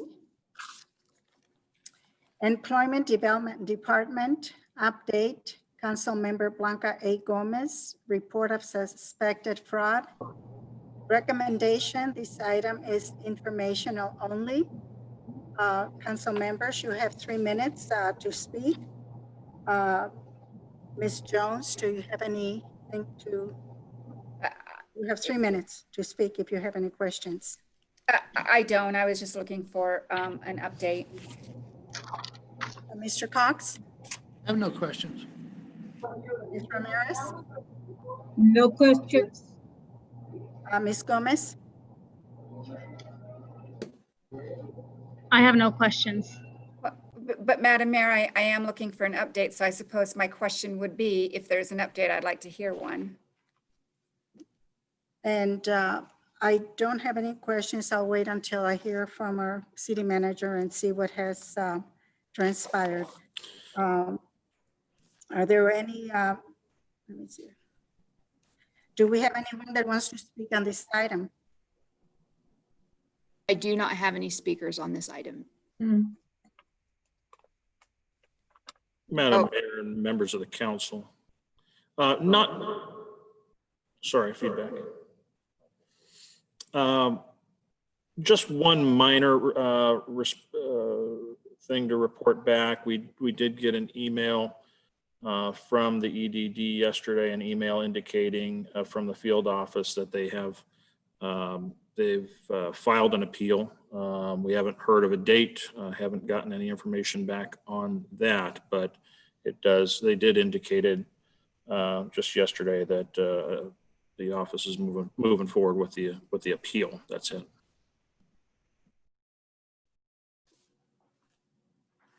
And Madam Mayor, I do have 2 speakers now. Okay. First one is Romero. Wow, you really worked that one really well. It's election time, and the damage is going to be done. The newspapers were paid to print a certain narrative, and that's going on. But even though Blanca was the long shot in 2016, you're going to do everything possible to maintain a narrative on. It's quite obvious. It's acts of desperation. You have a populace of 60% Hispanic, 20% Black, 14% white, and everybody that is in charge is white. I don't have anything about white people. Just the ideology of the people that run the town isn't really the best interest for the rest of us. And so to knock Blanca down using this narrative of suspected fraud by a known embezzler, and that cost us $20 million. That's Mayor, really low. you ought to stay on That's the really. subject. I am staying on the subject. No, you're not. I'm saying who. Let me talk. Let me talk. I don't interrupt you. I am on topic. Because I paid for that. I paid for those $20 million, and we all did. And right now it's just one low blow to get her down, to discredit her. That's all. So thank you very much. So let Maggie. You know what? Let Maggie speak. She'll tell. Madam Mayor, per the agenda item, discussion should be limited to discussion of the fraud investigation. If nothing should be said. It's alleged. Do we have anyone else that wants to speak? Yes, Madam Mayor. And the next is Maggie Martin. Can you hear me? Yes. Can you hear me? Okay. Can have a sip of Coke. Your Honor and Counsel, listen, I know that I know the position you're in where it has to be brought forth from the counsel as suspected fraud. But listen, I know that's not the case. I saw the check that was issued to her, the documents, and there's no disputing it. There's no fraud. I mean, there's no identity theft. There's nothing, absolutely nothing that would indicate that she didn't do it. She did it. And once again, I want to speak to the council about Mr. Romero Rodriguez. I needed to whip out that tape that I talked about at the last council meeting, so I could hear him again talk about the SEC and the Hispanic community, 55%, and the Black 20, and the white. And Ms. Martin, you know you're what? also getting Please off stay on the subject, subject. so we should keep this Please stay on the discussion only subject. to the fraud investigation. I didn't hear because someone was talking over. You need Ms. to Martin, stay I just on was the suggesting your discussion is getting beyond the scope of the fraud investigation. Okay, I'll narrow the scope. I assume that was Andre. It sounded like Andre. I'm going to be in full 110% support and encouragement of this council to move completely forward until this issue is resolved. Hopefully that won't be a very long time.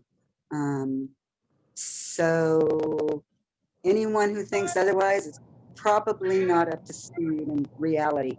Thank you. I have a point of order.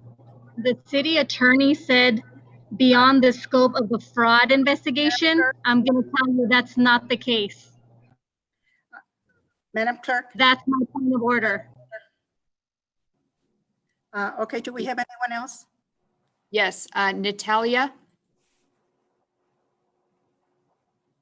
Yes, hi. I would also like to address the allegations that are being brought upon her. I 100% disagree with them, and I firmly believe, and this is on topic, that they are a conspiracy against her, as there have been in the past. There's like a pattern of allegation against her. 2019, I believe one in 2018, of her alleged spending, all of this. And again, it's right before elections of when they're trying to discredit her. And it's just a pattern that does not stop with the allegations, therefore spreading this news across to the Victorville residents. And I see no follow-up reports on any of the allegations against her clearing her name, and yet she's still here, meaning that she was not convicted. So I'm just wondering why there's never any follow-ups or updates or anything like that, but there is allegations. Is there a reason for that, why there's no follow-ups on anything?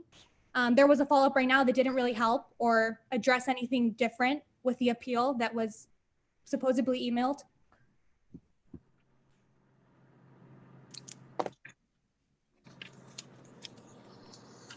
Those are all the speakers I have, Madam Mayor. Thank you. So this item has no action, or we don't need to make a motion. Or we Well, I would like to comment. I'm going to give you an update. That's my comment. So it was about 4 or 5 days ago, and I had a witness. I called the auditing office at the unemployment, and I spoke to Hanny. He's the manager. Okay. And what he explained to me was that he took the last 5 quarters of 2019, used 4 of the quarters, which I reported that I was working for the city of Victorville. And that's what he's using as way of showing that I am an employee of the city of Victorville. Because I told him that you guys are disputing that I'm not an employee. And he says, despite the fact what you guys think, in the payroll for the city of Victorville, I do show as I am an employee. And that's what he is considering. So if you would like to consider and ask Hanny from the auditing department, I can give you his phone number because you guys already have the number, and contact him, because he refused to give me a letter saying what you say, suspected fraud. Because I told him, you know what, Hanny, I'm tired of these allegations. It's election season and they're using whatever you're displaying to show a narrative of fraud. And I said, I'm tired. If that's the case, you need to give me in writing, and I will personally give it to the city council. And that was not done, and that has not done, and that's not going to be done. I provided him with my W-2s of the city of Victorville, proving that I am an employee and that I was still working for the city of Victorville. So if you want any more updates, I can call him again for you, and I can have one of you guys sit in and listen with me, whatever council member wants to do that, so you can see and listen in, and hopefully you stop twisting the information, okay? Because I do get $942 a month from the city of Victorville, and that's the allotted amount that I get from you guys. And I reported everybody that I work for. I was not going to exclude the city of Victorville because that would be dishonest. I included all my employers. And because you guys got a letter that supposed suspected fraud, remember, election is around the corner, and I get it, guys. You don't like someone like me exposing it, but I'm not working for you. I'm working for a group of people that want merited answers that are honest. You may not like how I project myself, but I represent a lot of the community members. So this is my update for the alleged suspected fraud from my mouth. And I will continue to be here. I'm not afraid to face and let you know what I hear. And like I said, I challenge one of you guys to sit in with me. And of course, I'm going to set another person, and I'll call Hanny again, and you can sit in front of me, and I'll ask all the questions so you can hear it. Thank you. Madam Mayor, may I? Yes. May I comment? Thank you. So for any of the audience members who spoke, I would certainly encourage them to review the council meeting of September 1 that lays out the rationale for why this is on our agenda. Our agenda this evening and going forward. I'm a bit concerned, having heard tonight from Councilmember Gomez that she's reporting her W-2s to unemployment, demonstrating that she's an employee here. I mean, if that's her belief, why didn't she, give us this information weeks ago instead of causing this council and everyone to go through this? But as I understand it, the law is that council members are not eligible to receive unemployment benefits as stemming from their public service with a public agency to which they're elected. So I'm concerned that, this is, again, this looks a little bit like theatrics to me, that this could have been, Ms. Gomez could have certainly said what she's saying tonight 2 weeks ago and 2 weeks before that. So, and certainly weeks before that, when Mr. Metzler asked her, did you file for unemployment? And she could have at that time said, yeah, I listed the city. I gave my information about my W-2s to the EDD. I mean, that certainly would have been helpful information to know. So I just think that from this point forward, I would certainly recommend being a little bit more forthcoming with this council. Thank you, Madam Mayor. Well, I am very confused here because how can you collect unemployment when you're employed? If that is the case, I'm not saying that she's an employee of the city because I know she is not, but how can you file for unemployment when you're assuming that you are employed? That doesn't make sense to me at all, but I'm pretty sure that this is under investigation and we'll get to the bottom of it. I'm not wishing her anything bad. All I know is that she filed and she's receiving monies for unemployment, yet she's receiving the stipend that we receive from the city, and then she's working somewhere else. So how can she be unemployed and collecting unemployment? That's what confuses me. And I thought I understood everything there was about unemployment. So evidently there's something there that I don't know. Mr. Cox, did you have something?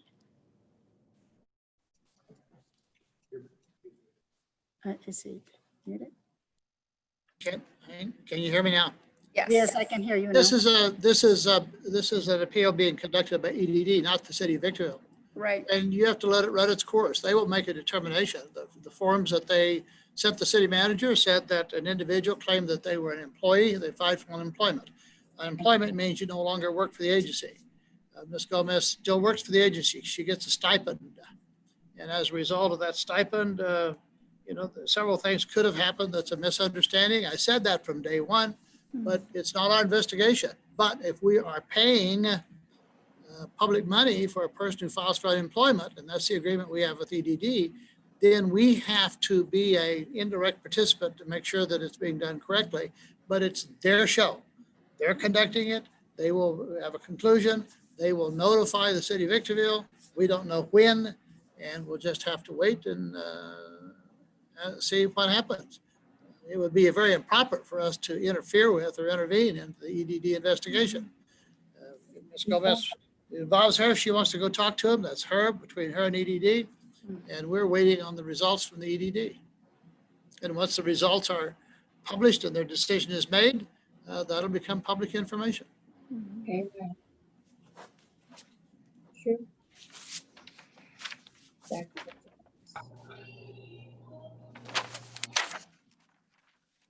You guys open up temple waters. Okay, so I believe that's all the comments that we have now. Okay. So we will be moving on to item 16. Environmental System Research Institute, Inc. Small Government Enterprise License Agreement. Madam Clerk, read the recommendation. That the Honorable City Council award the purchase of software licensing total $190,977 over a 3-year term to Esri and adopt the Esri Small Government Enterprise License Agreement. Thank you. Council members, 3 minutes if you have questions. Ms. Jones? I don't. Thank you, Madam Mayor. Ms. Ramirez? No questions. Mr. Cox? No questions, thank you. Ms. Gomez? Yes, I'm reading, I'll read the sentence. It says, on January 5th, 2018, the council took action to reestablish City Fire Department. It adopted a resolution, and now it's participating at the California statewide mutual aid system. Since when does the city of Victorville get to endorse Ryan McCachran when the city? Councilmember Gomez, we are on item number 16.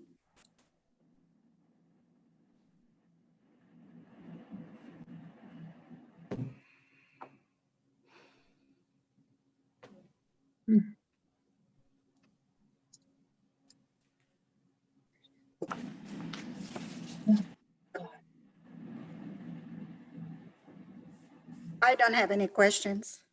She was off topic. Do we have anyone that wants to speak on item 16? I have a hand up from Christians. We are on item 16. Do you wish to speak on item 16, Christian? No, general. Then you have to wait.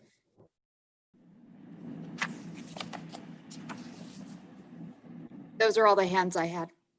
Those are all the.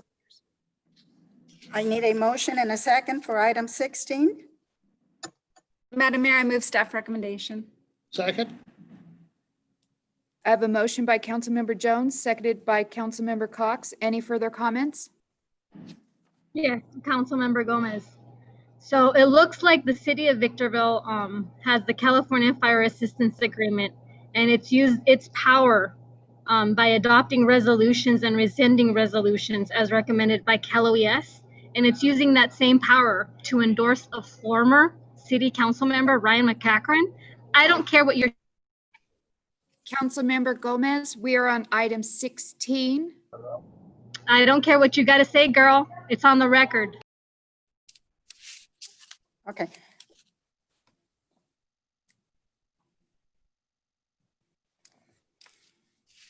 Okay, I have a motion by Councilmember Jones, seconded by Councilmember Cox. Roll call vote.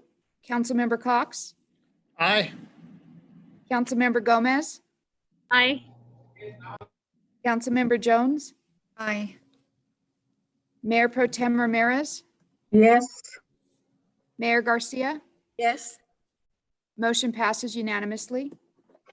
Now we move on to item number 17, California Fire Assistance Agreement. Madam Clerk, please read the recommendation. That the City Council adopt resolution number 20-067 and rescinds resolution number 20-030 as recommended by California Office of Emergency Services. Thank you. Council members, you have 3 minutes if you have questions. Ms. Jones, Thank you, Madam Mayor. Mr. Cox, I have no questions. Thank you. Ramirez, No questions. Ms. Gomez. Yes, I'm looking at this item and Esri, I'm presuming it has to do with our technology, somehow software. Every time I ask questions in regards to our software technology that we've approved like a couple of items and I want to lump them together, it just seems like it's not the appropriate matter. So I don't know if this one has to do with Granicus, if this has to do with our technology, or if they're bifurcated or just piecemealed to where specifically we're talking about just whatever Esri is and whatever Esri is doing Point to of order, our- Madam Mayor, we're on item 17. Yeah, it says, no, item 17, we just passed Sea Fire. Is this the firefighter one? Yes. California Fire So there's Assistance two of them. Agreement. So there's two of them then. Is that correct? No. This is 17, item 17. It's only one of them. Yeah, California Fire Assistance Agreement. Didn't we just approve this one a while, just right now? We approved item number 16, Esri. We are now on item 17, California Fire Assistance Agreement. Okay, so I mixed 16 and 17 up. because I read it. So this is the adoption of the proposed resolution, no fiscal impact to the city. And this includes our firefighters with compensation. Is that what it is? Well, Madam Mayor, this is Jim Cox. Have either Keith or the fire chief explain what this is. It's a simple matter of getting paid to assist the state.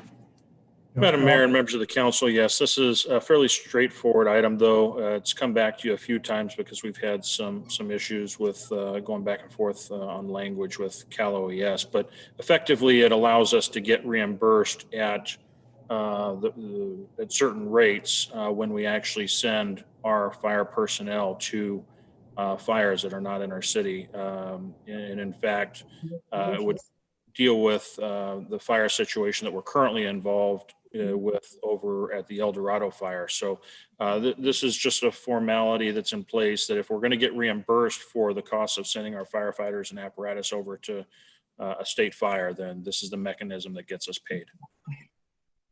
Okay, so my question is, who was in the table to sort out how much pay was going to be compensated for our firefighters? Madam Mayor and members of the council, I believe that has more to do with what we actually pay and of course what they're allowed to reimburse at. But I'll allow either Sophie Smith or even Chief Becker, whomever's feeling most comfortable answering the question as to how we arrive at the dollar amounts.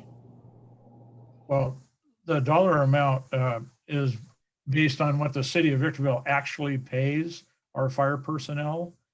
So this resolution allows us to bill state and federal agencies portal to portal from when we leave here until we return here using our salary schedule and our pay and benefit rate. If we do not have this in place, we are still paid. We are not paid portal to portal, however. We're paid only when we arrive and until we leave, and we're paid at a state base rate, which is a little less than what the city of Victorville has.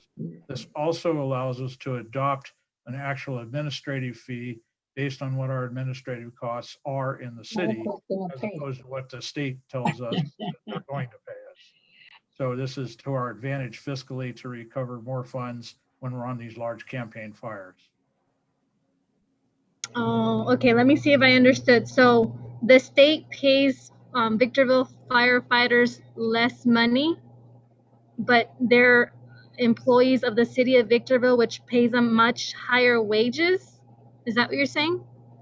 If we do not adopt this resolution, we are paid at the state base rate, which is slightly less than what our salary table allows us to charge for.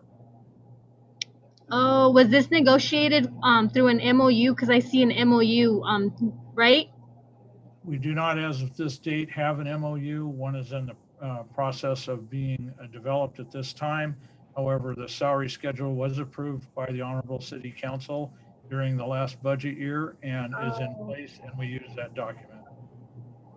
Okay, I have no further questions. Thank you for that clarification.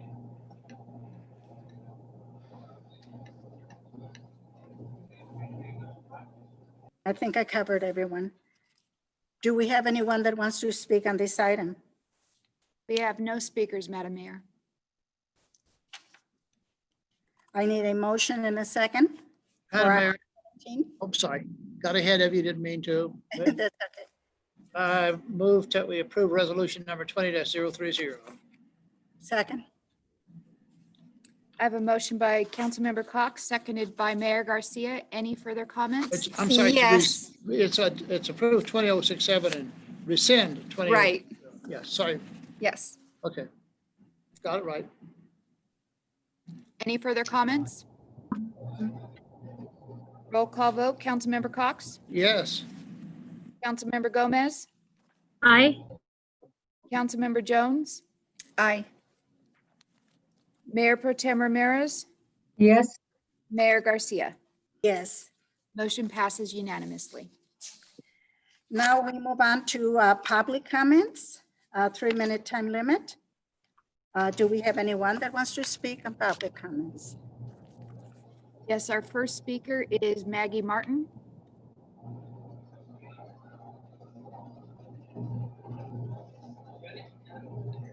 Good evening again, Your Honor and Counsel. Can you hear me? Yes. Okay. I'm going to be as quick as I can. I thought it was entertaining to see how distressed Councilmember Gomez became over Ryan McCachran. My belief is that she's probably scared that he or someone else will unseat her. And that's a good likelihood. So I think she's feeling a little intimidated or threatened, rightfully so. And she also spoke out of turn on an item to get that in there about Ryan McCachran. And as she said, she doesn't care as long as it's out there. That's not a direct quote, but that's the essence of the message. I was very distressed earlier in the meeting for about the first hour and a half about the disturbance created by intrusive people talking in the background where Ms. Gomez is located. And I find that very unfair to the public to be subjected to that. I don't know what the problem is, but I would suggest that she find a more private location to do her remote communications. And I'm going to beg this question. I would like Councilmember Gomez and Mayor Pro Tem Rita Ramirez to disclose where they are broadcasting from. I noticed on the agenda that it did not say that either one of them would be communicating from. I'd like an answer to that question. I think the public's entitled to know that. That's it. Next is Christian. Hello, can you hear me? Yes. Okay. I just wanted to say that it's pretty disturbing considering there's a COVID crisis and people are losing their jobs, that the city council and our mayor doesn't know very little bit about unemployment insurance. It's really disturbing to me that you would think that an individual working for under $1,000 is gonna be making ends meet. Like Cox was saying about that she works for the city and that because she works for the city, she can't get unemployment. That's not true. Not if she makes a little bit of money. She's not even making the weekly thing. She could have other jobs and claim that as currency, as money that's coming into her pocket. And then that's how they decide. That's how EDD decides if she qualifies or not. That doesn't mean that she's doing scams on the city. It's disturbing. I hope you guys get it together with the EDD, considering there's so many of the people in Victorville that are out of jobs right now, and stop messing around with the council already about that EDD stuff. That's all I want to say. Okay, the next speaker is Romero. Christian, great comments. One of the things we're dealing with in the city, Christian, is people up there in the city council have pensions, 2 to 3 pensions that are $10,000, $15,000 a month. They don't live like us. You know, they don't worry about making rent, making car payments. She said right there, she talked to the EDD, and they changed the narrative saying that the EDD had reported her. No, it was a Metzler that reported her as for suspected fraud. It was him. It doesn't say that that's her whole only job she has. When you go to EDD, you go unemployment, disability, whatever, they ask you how much money, where are you getting all your money? You have to report where you're getting all your money, whether it's collecting cans, gifts, whatever, pensions, childcare, whatever. You have to report that, or else you know what? They disqualify you. Very simple. Whether she is or not, the city wants to qualify her as an employee. That's up to EDD. Whether it's policy, not law, the city right now, to discredit Blanca, Metzler and his cohorts are trying to discredit her. That's all. But she's the one asking the questions. And you know what? Why is she scared of McHenron? She didn't lose to him in 2016. He's the one that lost, and he lost for a reason. So the thing is, you got to see it as it is. They've been running scams for many years, since the SEC, the lawsuit, since all the fines we've paid for negligence, $1.5 million, $4 million from Mars Pet Food Company. It's just one scam after a scam after a scam after a scheme, and we're the ones left holding the bag. And we really need to get the people that really run the city and know what we need up here in front of those chairs, not those people right now. Right now, what they're doing is a flat out lie, trying to discredit her, that she represents the people. So when they try to do that to her, they're doing to us, because they represent the city. She represents the people. That's very different. There's two different narratives right there. And if you think the city's more important, then you're wrong. Then you're a totalitarian nation. They say we run the city, not them. They work for us. Never forget that. They've been up there. One man's been up there for 50 years. He thinks he owns a town. No, he cut me off. He can talk whenever he wants. He can cut us off and whenever he wants. But got to remember, these guys make $6,000 a week. So they control the narrative. They can have enough political power. They control the newspapers. They control whatever they want you to know. They even control the people to take down people's signs out there. That's how it's run. And we have to change that right now. And we're seeing that. We're seeing it right now. These people with their screwed up ideology trying to throw a little brick at us right now. Your time is up. The next is Valentin Godina.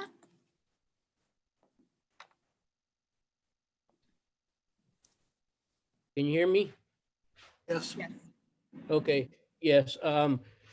My concern is the unemployment that we have up here and all the contracts and all the work that's going on, Green Tree and Skate Park and elsewhere. None of our companies, none of our residents are benefiting from it. Companies with their own crews come and they take our money. This truck that we talked about, we bought it in Moreno Valley from Fritz Ford over there. We have a Ford company up here. There's a Ford company just down the hill. There's 3 Ford companies before you even get to Fritz. Can we put something together as city council members and caretakers of this city and of our residents to seek to have our companies benefit from our contracts so our money stays in our city and so that our residents can benefit because they need to put food on their table. That is our job as representatives. Can we put something on the agenda to further that for the benefit of our residents and our employers? Thank you. The next speaker is Natalia. Yes, hi. I just wanted to address Maggie's disturbance or concern about Councilwoman Blanca Gomez having technical difficulties and with her background noise. Yes, I agree that it was an inconvenience, but can we please allot her the same grace that, as a matter of fact, you, Charlene, got in the beginning when you were having a technical difficulty? It's a new thing to use Zoom. It's difficult. It's a challenge. It's a challenge to find somewhere quiet. Not everybody has that, Maggie. So I don't know why you were so disturbed about that. I was completely fine with that, understanding it happens. Not everybody could be in the comfort of their own office. It's coronavirus time, obviously. Sorry, that was funny. Anyways, I just wanted to say that because Charlene, you were allotted the grace to have a minute when you needed to clear up your thing. And Maggie, I just wanted you, since you didn't address that conveniently, I wanted you to also allot that to Blanca Gomez, because again, they're both the same issue of technical difficulty. And it's not easy to fix that when you're being muted and unmuted every time you're trying to speak. Those are all the speakers I have, Madam Mayor. Thank you. Thank you very much. Now we have reports from City Manager, please. Thank you, Madam Mayor and members of the council. First, I want to use this as an opportunity to introduce newest member of our leadership team, a gentleman by the name of Bobby McGee. He is our new finance director, and I saw him on here somewhere, and maybe you do see him. There's a lot of different video feeds in here. So he'll wave to you if you can see him. Otherwise, there'll be an opportunity for you to, there he is right there, thank you. And look forward to having you meet him personally as time progressed. Yesterday was his first day. And we successfully got him back to come for a second day. So I think we're winning here. But extensive background in municipal finance, having worked with a number of cities throughout California, including a county. So we're very fortunate to have him as a member of our leadership team. Beyond that, a couple of community updates. Doris Davy Park amenities. There's 2 prefabricated public restrooms that have been completed. Sidewalk along with some minor items are scheduled for the week of September 21st, and that will bring that project to completion. Green Tree Sewer, we're seeing a lot of activity out there, including traffic control. The sewer main will be progressing into the middle of Hesperia Road starting this week. The work is expected to continue for about 2 months. There'll be a number of lane closures, and we've got a number of media alerts out there as well. And for those of you that like chicken, Chick-fil-A located on Mariposa, plans have been approved, and the city is waiting for permits to be paid and permits to be issued. So it looks like we're progressing quite well there on the Chick-fil-A, which is effectively tearing down the old Marie Callender's to build a new store there. That's all I have, Madam Mayor.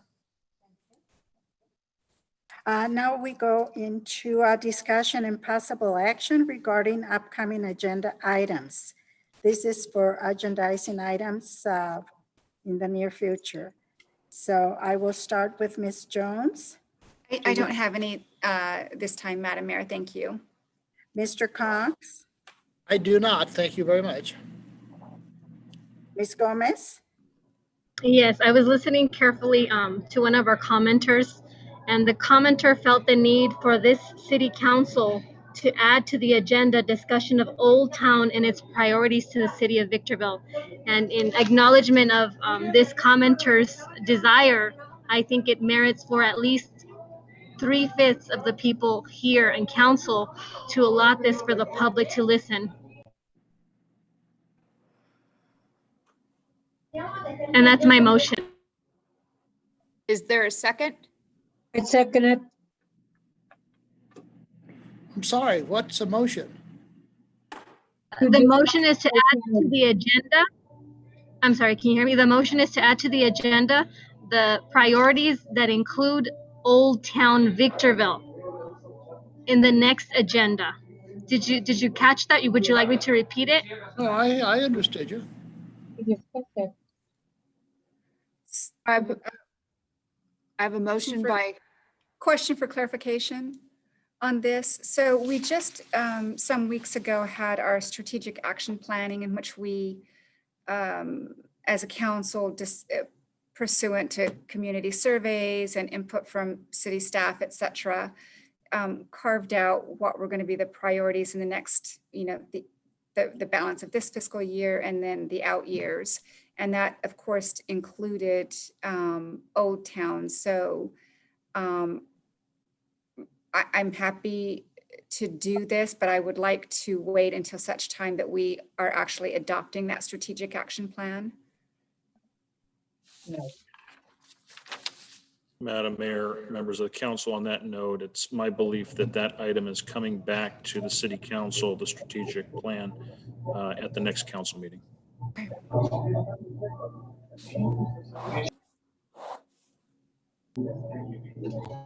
I didn't see it. It's listed for 3 years ago. So I do have a motion by Councilmember Gomez and a second by Mayor Pro Tem Ramirez. Roll call vote, Councilmember Cox. I have a question first. Madam Mayor, I'm sorry, I have a question. yes, go ahead, Jim. Old Town has been a part of the overall planning, and it's coming back to the next meeting. Is this going to be coming back as one item or two items? We have the presentation and we have the presentation. It's the same thing. We're going to have two items or one item.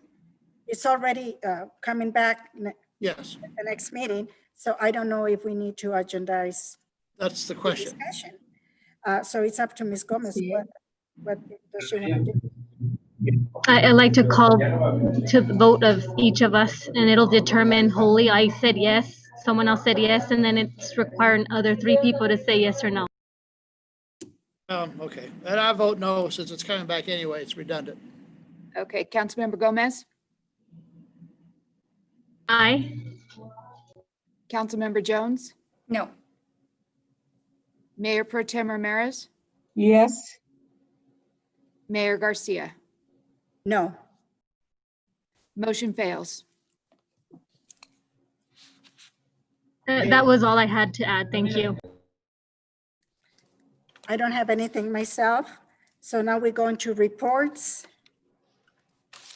Council members, you have 3 minutes. Mr. Cox, do you have anything to report? I do not. Thank you very much. Ms. Jones? Briefly, I want to formally welcome Mr. Bobby McGee. You must be some fellow. You have a song about you, for those of us who are little up there. Yes. Yes, and I do want to congratulate Dana Hernandez. Thank you again, Madam Mayor, for recommending her to us. She's dynamite, and she's going to do great things for us. And as Councilmember Gomez said earlier, she does have particular insight into all manner of disabilities. I've worked with her closely on advocating in IEPs and how the law goes with that kind of thing. So she's going to be a great asset to our community. And you know, this last week, I just want to take a moment to say what a great country we have. Last week was 9/11. Of course, we all remember what happened 19 years ago. And I know I was on Dale Evans Parkway with flags with a number of people. I'm sure it happened in other areas in the high desert, and just a lot of people taking pride in remembering those brave people who ran to danger to help people in those buildings, those people who lost their lives on the flights, and just the incredible courage and bravery of so many of our citizens and residents in this country. And also that day I attended a funeral for someone who passed away 6 months ago, and we were just able to have his services because of COVID. And then again, yesterday we welcomed home beautiful Sergeant Shelton, who recently lost his life. And hats off to the City of Victorville Fire Department, who was over at Nisqually and did a proper welcome home for him. I was on another bridge as a promise to someone else. And let me just tell you, there were dozens and dozens and dozens of people standing tall, standing proud of one of our own coming home. Very young man. I'm so proud of how our community came together to say, you know what, we care. Life is a vapor. Life is fleeting. And you know what, when we're dealing with heart issues, heart to heart, this is when our community steps up. This is where we shine. Thank you, Madam Mayor. Thank you. Ms. Ramirez, do you have anything to report? I would like to commend Deborah for saying that we honor those who have passed away, 191,000 Americans, for those who died in 9/11. I think as a country, we as Americans should always remember to honor those who have sacrificed their lives for the values that we hold dear to our hearts. And I also would like to mention the fact that el 16 de septiembre, which is the Day of Independence of Mexico, was founded by Benito Juárez because he came to the United States and studied and loved the American Constitution so much that when Mexico became a nation, it was the American Constitution that became the foundation stone of the independence of Mexico. So I have to say that we as Americans should be proud that we have given to so many, and that they have recognized that we are here for everyone in values, in morals, and in love. And I think that I am proud to be an American because we remember those who have passed away. Thank you. Ms. Gomez? Absolutely. Es México, échale ganas que tú puedes. Today, September 15, 2020, es el grito Kickoff Independence Day. Hoy la ciudad, por medio de mi posición de la ciudad de Victorville, doy mi respeto en la posición a todos los que están celebrando el grito de independencia. Para aquellos que no saben, mis padres son mexicanos. Ellos nacieron en México. Yo nací aquí en los Estados Unidos, pero yo tengo en mi sangre el mismo amor y la misma lucha por salir adelante. Que muera el mal gobierno. Así que viva México, cabrones. Esta expresión se utiliza de esa forma que tú no tienes vergüenza. Now in English, grito de Dolores translated in English is the cry of Dolores, the battle cry of the Mexican War of Independence. From Spain, first, which was uttered by Miguel Hidalgo and Costilla on September 16, 1810. México, échale ganas que tú puedes desde los Estados Unidos, tu servidora y tu leal amiga, concejal de la ciudad de Victorville, California, en los Estados Unidos. Tú puedes, México. Gracias.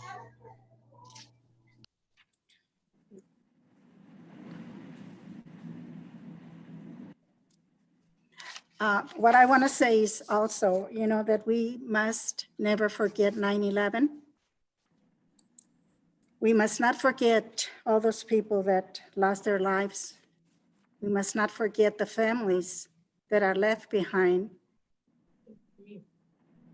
who are still suffering from losing their loved ones. It's very painful to see what's happening to our country. No respect for one another. I don't understand how we can be losing the values that we've had for so many years, and all of a sudden it seems like there's so much hate. People don't value lives anymore. They don't respect each other. And the only thing that we can do is pray that God will touch their hearts and make them better people. Amen. So that we can live better in this country of ours, the greatest nation in the world. And then we have people that they come from other countries because for whatever reasons, they claim that their life was miserable, yet they come here. And instead of honoring our flag, they tear it down, they burn it down. I don't understand that. If that other country didn't treat you well, and this one is giving you everything that you probably need. I'm not saying that everything you want, but what you need. How can you be so cruel and so mean? That's just something for everyone to think about. Thank you. I believe that concludes our meeting. There's nothing more before the council, so this meeting. One thing, Madam Mayor, thank you for your comments, and Rita, thank you for your comments. They were appreciated and heard by a lot of people. Thank you. Thank you, Jim. Good night, everyone. Ditto. Good night. Good night.